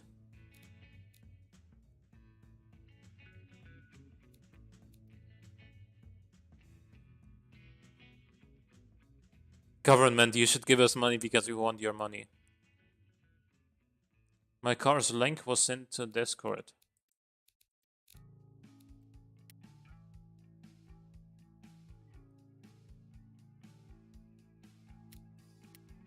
I don't know what you mean with that.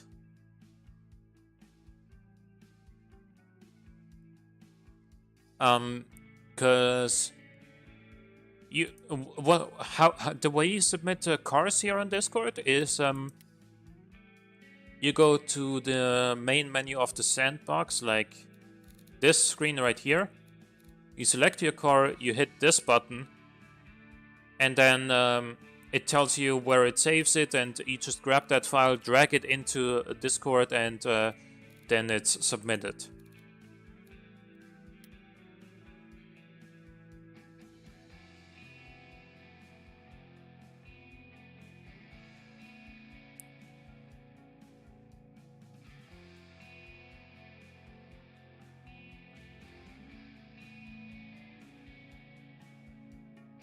Oh, okay. You sent it in the general channel.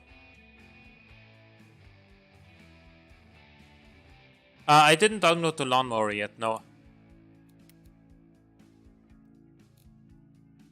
So this is the VAZ 2112 comfort line with a 137 horsepower, 2.3 liter inline 5.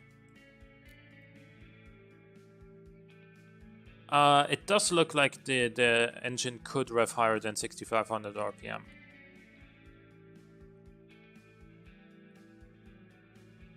Couldn't upload it to Steam, I pirated.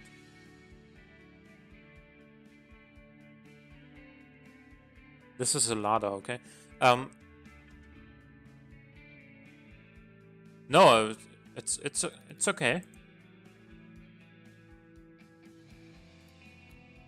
I mean, I'm not gonna advertise pirating the game, obviously. But I can understand. This has plus 10 quality in the engine head section, and another plus 10 in the fuel system section. I don't think that's very Lada-esque. I think it should be minus 10 for competing with Lada.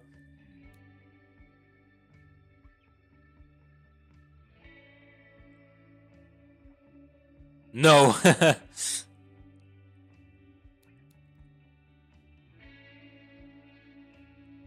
Launch the new rear-wheel drive 6-speed manual. Open diff. Amount of money, so I had no options. +5 quality on the gearbox as well. Medium compound tires, 16-inch steel rims. I never had a ladder, that's true. The brake balance could be optimized a little bit more. I think just reduce the rear brake size.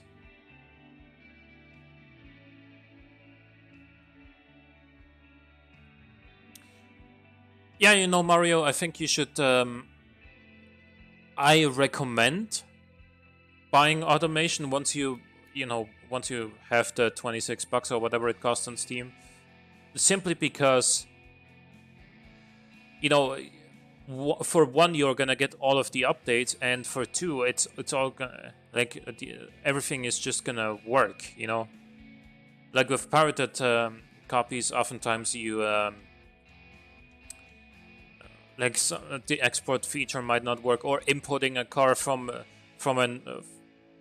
legit copy might not work, or stuff like that.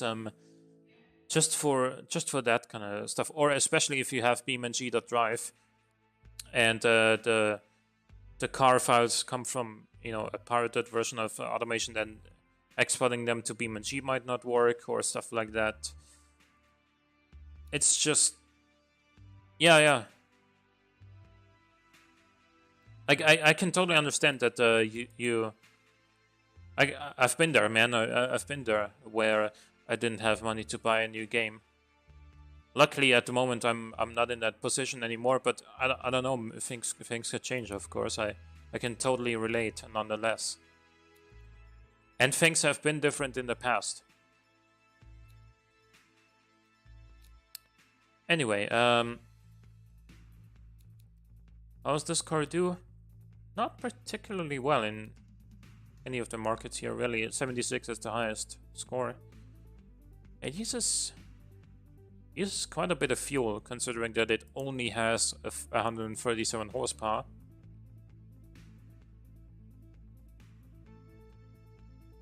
I mean, I guess we'll have to see how it drives.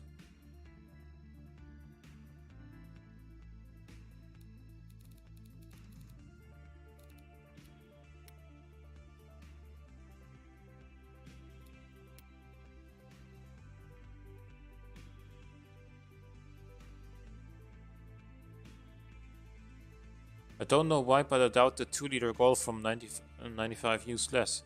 I'm pretty sure it used less. I know for a fact that the 2-liter BMW 320i only used, well, the official number was 9 liters, 9.0 per 100 kilometers. I actually had one once, an E36 320i, and the lowest I achieved in like an actual mix of roadster that I drove on was 8.6 liters per 100 kilometers. It would obviously be even lower only driving on Autobahn, but in a genuine 100 kilometer mix, I got it all the way down to 8.6, so...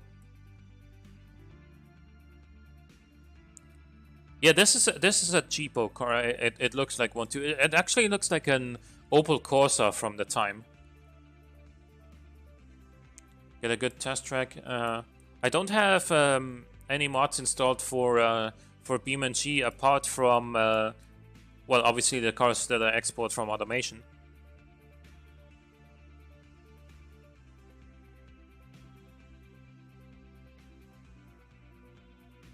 Five CLP? I don't know what that means. In Chile, there are like Corollas in NFSU too. Yeah, like yeah,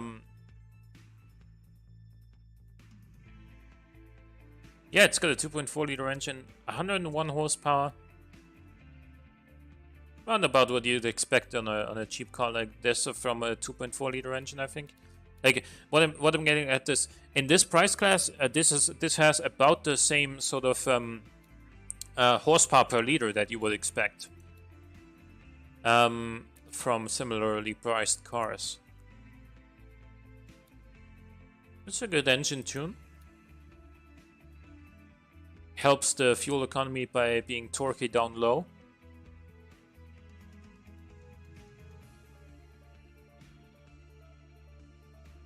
As I said, over 100 horsepower you pay triple tax, that's the idea, yeah.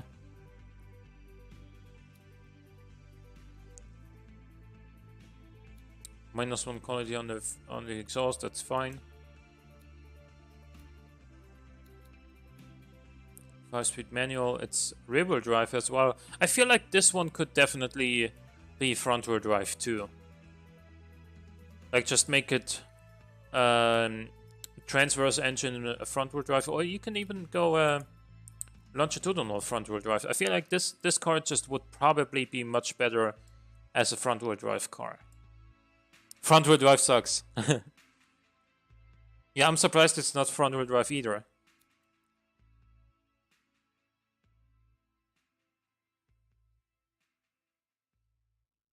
But at the same time, you gotta factor in. See, a car like this is probably gonna be bought by new drivers, right? And rear-wheel drive is not something you should probably sell to new drivers, because the first time it rains, and especially given that this doesn't have traction control, the first time it rains, yeah, they're gonna kill themselves. That's why you make a car like this front-wheel drive.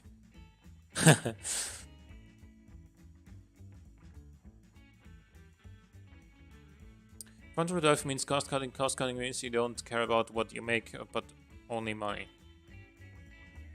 Front-wheel drive also appeals to non-sporty drivers. Yeah, exactly. It's easier in bad weather conditions.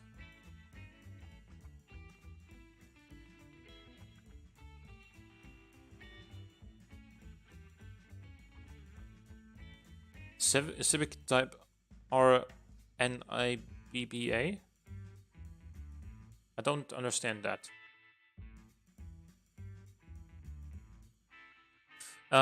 Anyway, 5-speed manual gearbox, open diff, 15-inch steel rims, 205s in the rear. Even that, like, that's gonna...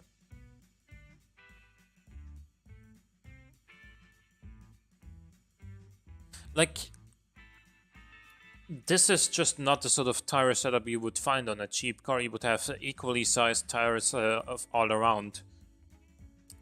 Just so that they're easier to replace, and, you know, you could put the front ones on the rear or the other way around, depending on which ones are in better condition and whatnot. My mother prefers front-wheel drive because she doesn't spin out when the roads get slippery. Yeah. All-wheel drive, I guess, would be even better, but all-wheel drive always comes at a cost premium, so... My mom has no idea her car is terrible. Yeah. Vented discs, front, solid discs on the rear. No under tray, 4 seats. Basic interior, no entertainment at all. ABS, no power steering. Standard 90 safety. And standard springs with twin tube dampers. So this car is gonna be cheap. It doesn't do particularly well in any category here. 7.2 liters is actually a pretty good fuel economy. So I'm surprised it's not better here. Yeah, it's because of the 1.3 comfort. You really gotta work on that. You can probably get a lot out of more suspension tweaking.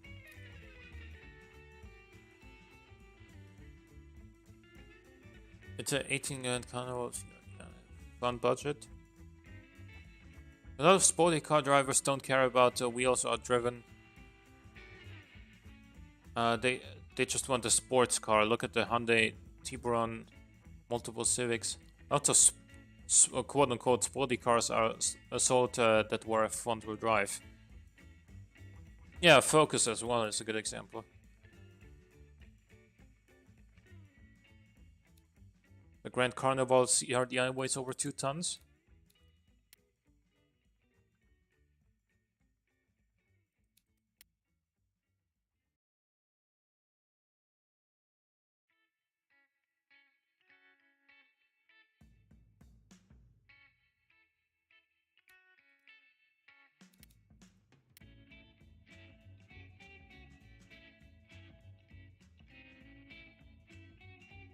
It still gets more MPG than the S90.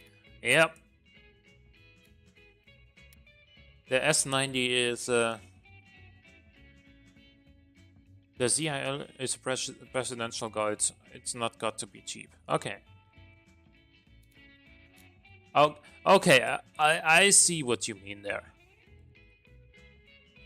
That is why it's got a 9.5 liter V16 with 700 horsepower under the bonnet. It's a 1995 limousine. And it weighs 2.8 tons. Pretty good engine tuning. Again, plus 10 quality here. Plus 10 quality on the fuel. Reverse flow mufflers with plus 10 quality, so it's quieter. 5 valves per cylinder as well, damn. Some absolutely mind-blowing, amazing 15 mpg. It's actually not awful for a car like this. Like, this has 700 horsepower and weighs as much as 2 average cars from the time.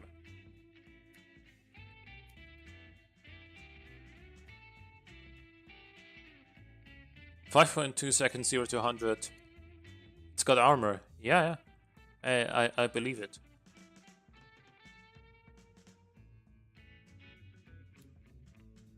It's got a manual locker. All-wheel drive and 65% actually goes to the front. So I'm gonna be interested to see how that drives. Sports tires. They're wider on the front than they are on the rear.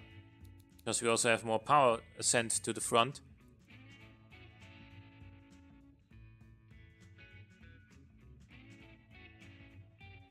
The Porsche... What?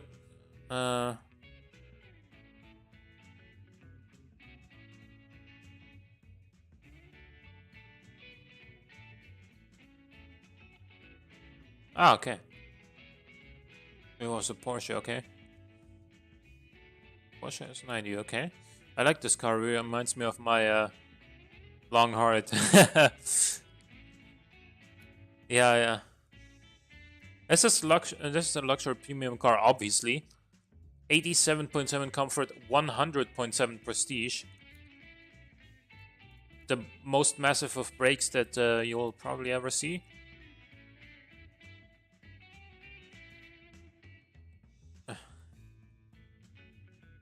ZL 4104.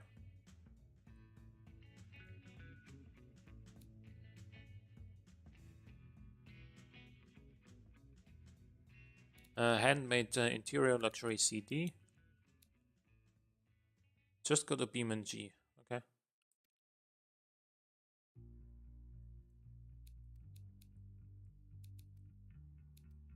Okay, yeah. Actually, let's check out the rear end design. I think I haven't seen that yet. Pretty simplistic. With 4 exhausts in the middle.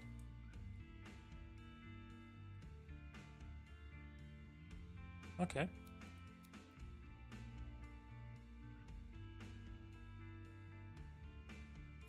Dr. Law5, how's it going? But I've already been online for more than 2 hours. I'm gonna check out these cars that I've just reviewed in BeamNG, and then I'm probably gonna call it.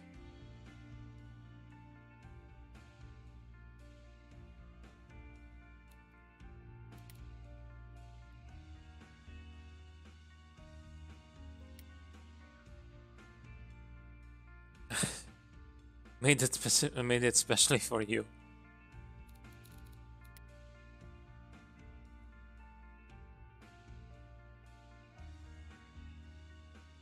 Tomorrow, probably. Tomorrow. We can check it out tomorrow.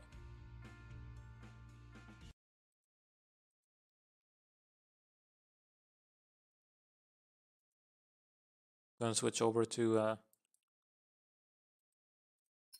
BeamNG. I'm also saving the lawnmower for tomorrow.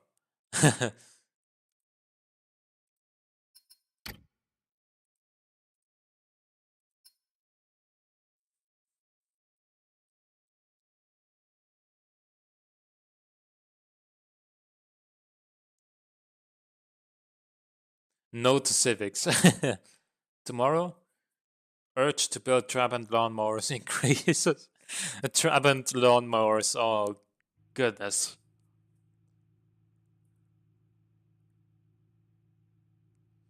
So what did we have here? We had that. Wasn't there something a little bit further up as well? Was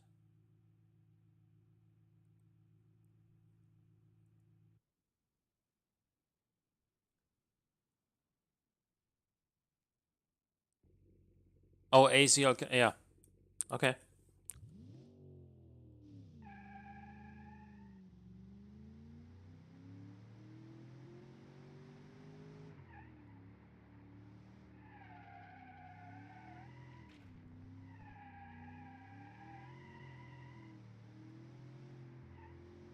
Lower tire pressure on the front. Not necessary actually. This turns pretty well.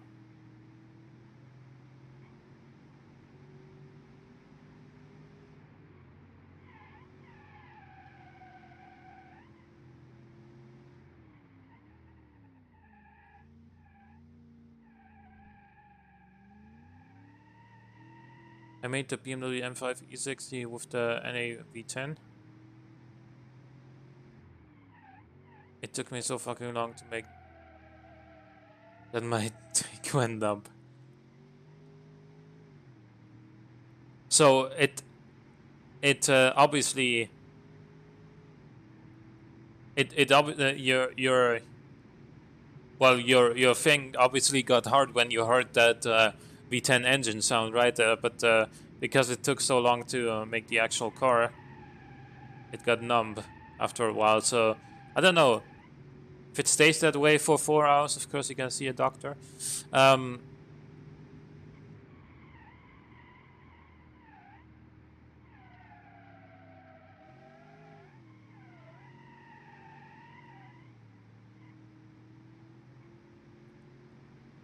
Why build a new car when you can keep building reliable cars? Post USSR collapse in Russia. Why build good cars when you can privatize? Like 2 weeks. What happened to Venezuela?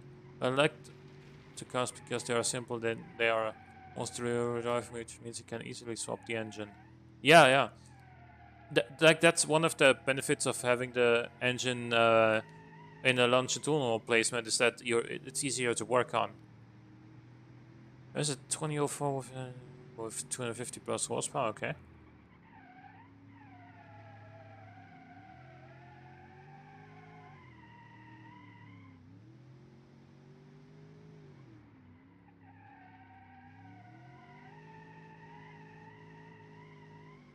This car is a very nice driving limousine. I was actually reading chat through half of the lap, and still I didn't crash once. So pretty good. ALCK, there it is.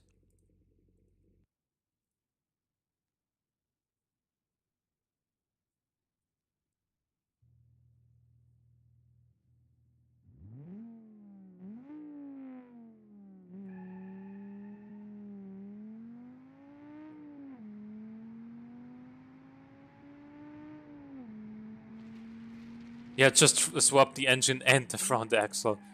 Yeah, that's gonna be cheap.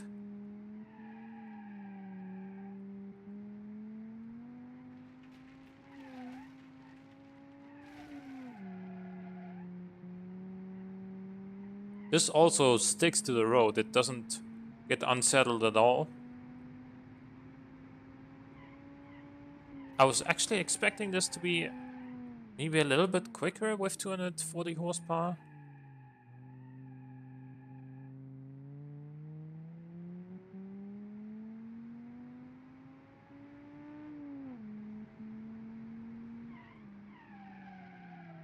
Actually, no, I think it's fine. I put the M5 in Discord if you want to, y'all can check it out. Oh, I'm gonna check it out. In front of here.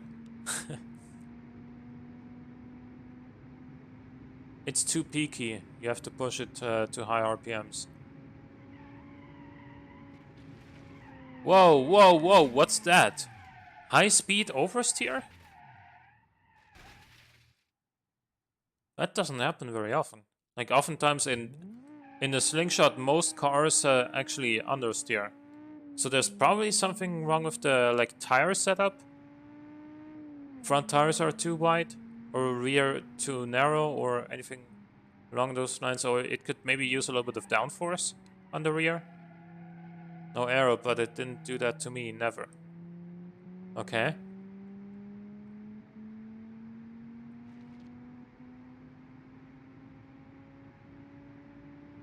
See, that's what I meant earlier when I was talking about the potential lawnmower challenge, is that I'm not the greatest of drivers. You've probably noticed that by now as well. And, like, with the fact that,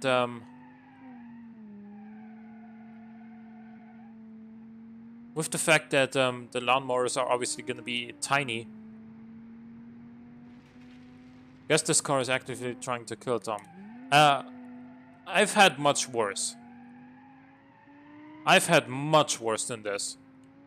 This just has no aero, and apart from that, like in a slower to medium speed stuff, this handles pretty well.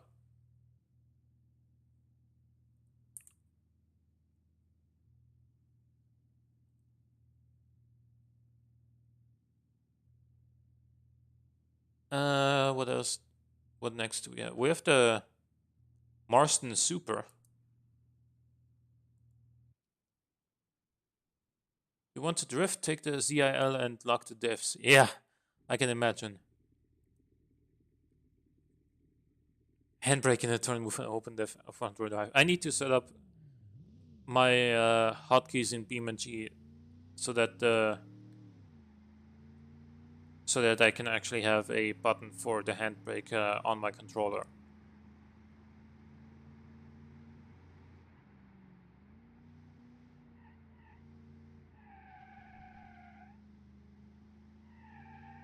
I expected this to handle like a yacht because it weighs 2,000 kilograms. It's a luxury car, but it actually turns in very well, this one. Front-wheel drive drifting is my favorite. Well, see, in my eyes, hey Diablo, or hey, sorry, what? Oh, that boy to 0005. So that boy to 20,005. How's it going, man? Sorry for misreading your name at first. In my eyes, it's only drifting if the rear tires are on fire. A friend of mine was doing that was doing that while going down a mountain. Fun fact: Hyundai's are Mitsubishis. Okay. Handbrake in front wheel drive. That's not drifting. In to me. Like, that's just doing a handbrake turn.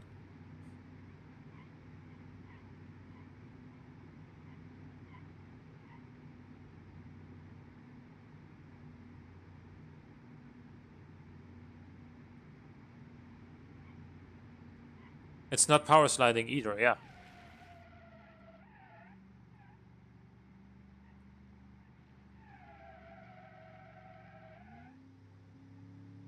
Fuck, that's expensive, man.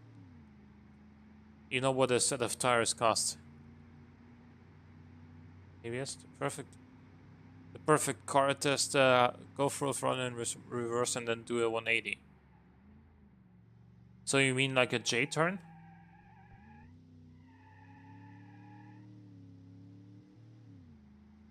Guys are showing their tiny dick. Yeah. So this car is very easy to drive. It turns in very well. The brakes seem pretty good. It does have a noticeable amount of body roll, but it doesn't actually hurt the car's handling.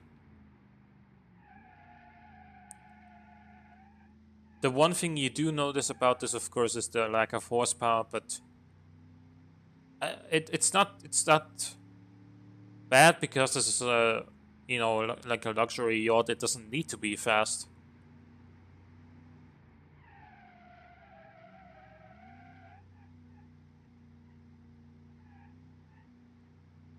Canada's worst driver proved that it's not that easy.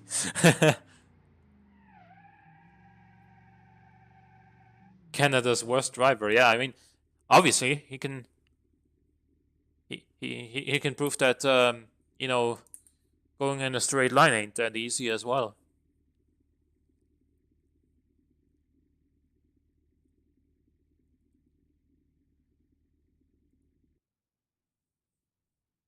The most perfect drift car is a stance like 90 Civic that has only visual improvements. Yeah, of course.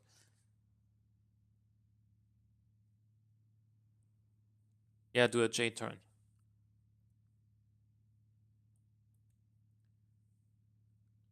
Actually, they are very bad. Go watch one episode.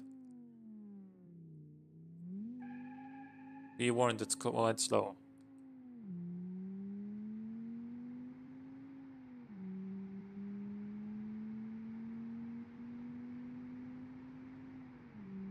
This isn't. I mean, it's not fast, but it's not pathetic. Like,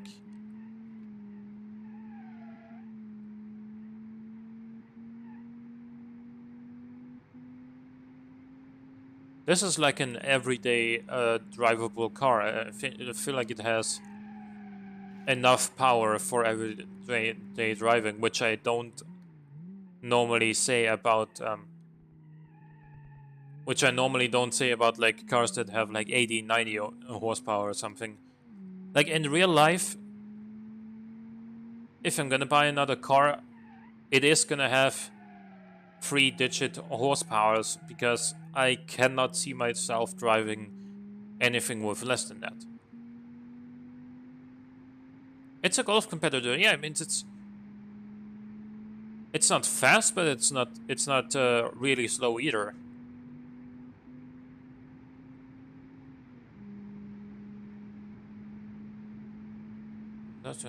Okay. Yeah, man. I I don't actually want to watch worst drivers because I just feel like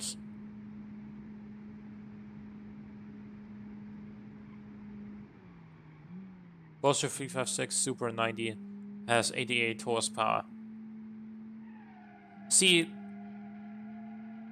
that's something different because that's a classic car. Thing is, my next car is most likely gonna be another, everyday usable car. It doesn't actually have to be, a Golf. It can also be like I don't know, a 3 Series Coupe or something.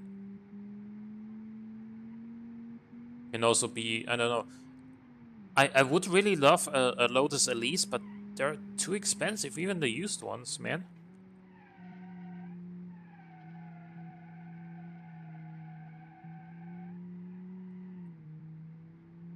I know that a Miata exists, but I've never been the biggest fan of the Miata. Like, I don't dislike it. I'm just like, eh. Take it or leave it, I guess.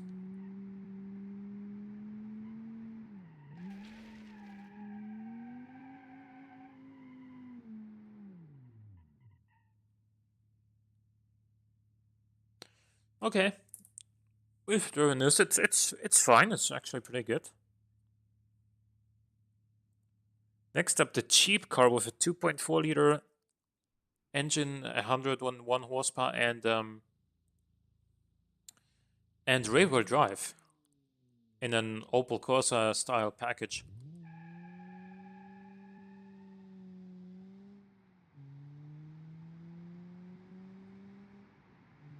I remember when 924s and 944s were cheap and I wanted to buy one as first car.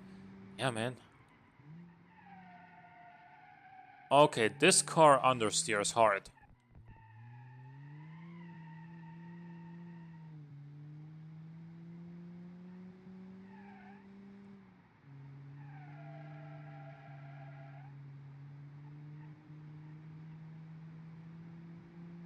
Peugeot 1006.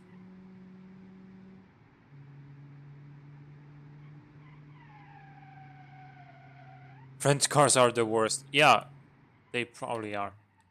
Then again, like a 206 GTI specifically is actually not that bad. Renault Alpine, yeah.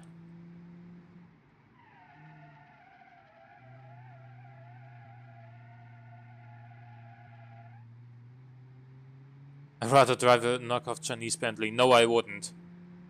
Honestly, I really wouldn't.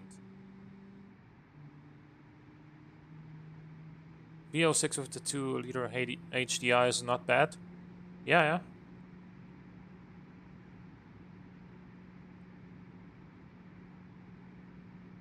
One car doesn't make the whole brand better. No.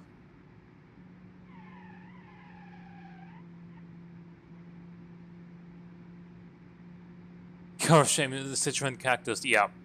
That thing is atrocious.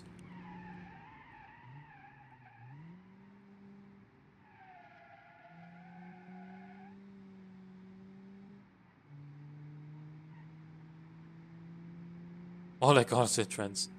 BMW Alpina, yeah, and Alpine itself is okay.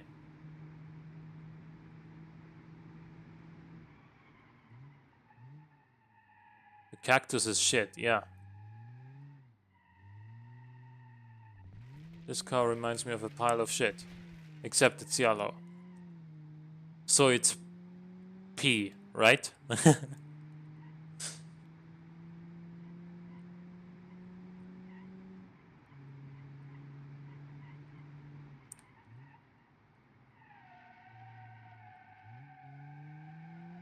That new Mitsubishi SUV though, damn. I don't know which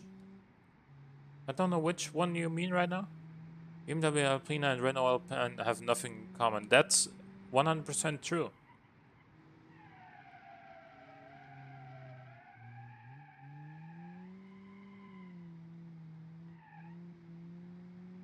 They are expensive. Well, fair enough. The Eclipse Cross? What they made an Eclipse SUV?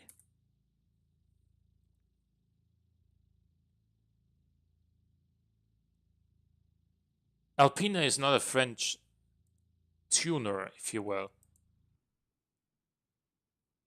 Well, Alpina. Oh yeah, Alpina. Of course, yeah. It's not a French tuner. No, it isn't. It is a almost certainly German. Lock the diffs.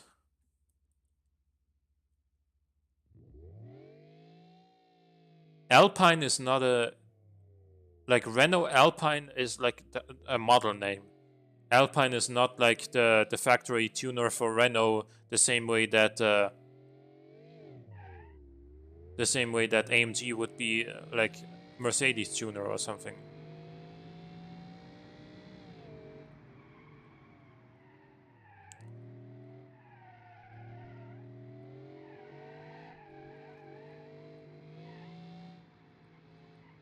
Alpine is a Renault subsidiary, yeah, I know. But Alpina is BMW, a tuner. AMG Galant, yeah.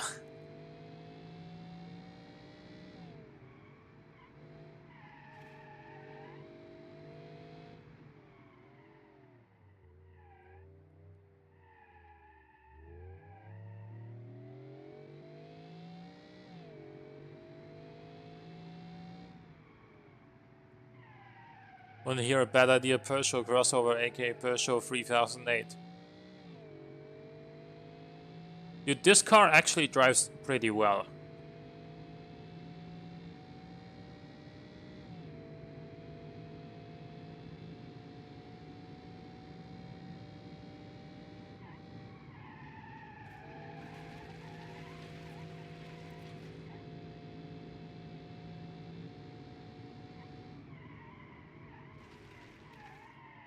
The 4007 was an Outlander. It was more like an outsider.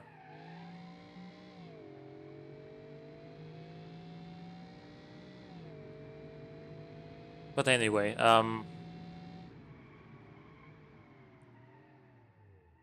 how does this car brake so well? Oh yeah, it has like 420 millimeter brakes front and rear. Fiddler made a Peugeot, it would be the Peugeot and a couple of nines. Yeah, yeah.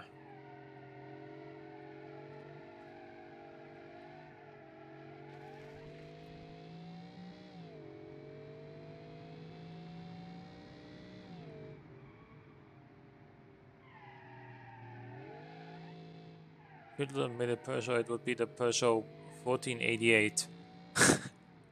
Yeah, that's true.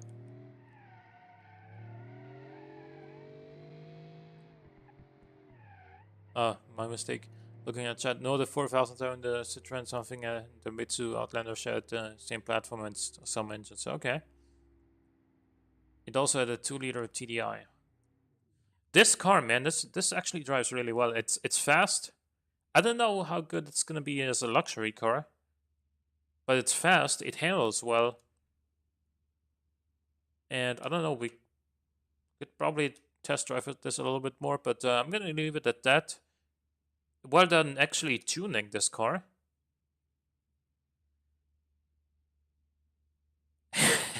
If Hitler made a Peugeot, it would probably be called Poland 1939. Anyway, man, thanks to all of you guys for tuning in to the stream. I'm gonna call it for today, and I hope to see you guys again tomorrow. I'm gonna start again at 6 p.m. GMT, and I hope to see you guys there. Bye bye. Have a good one.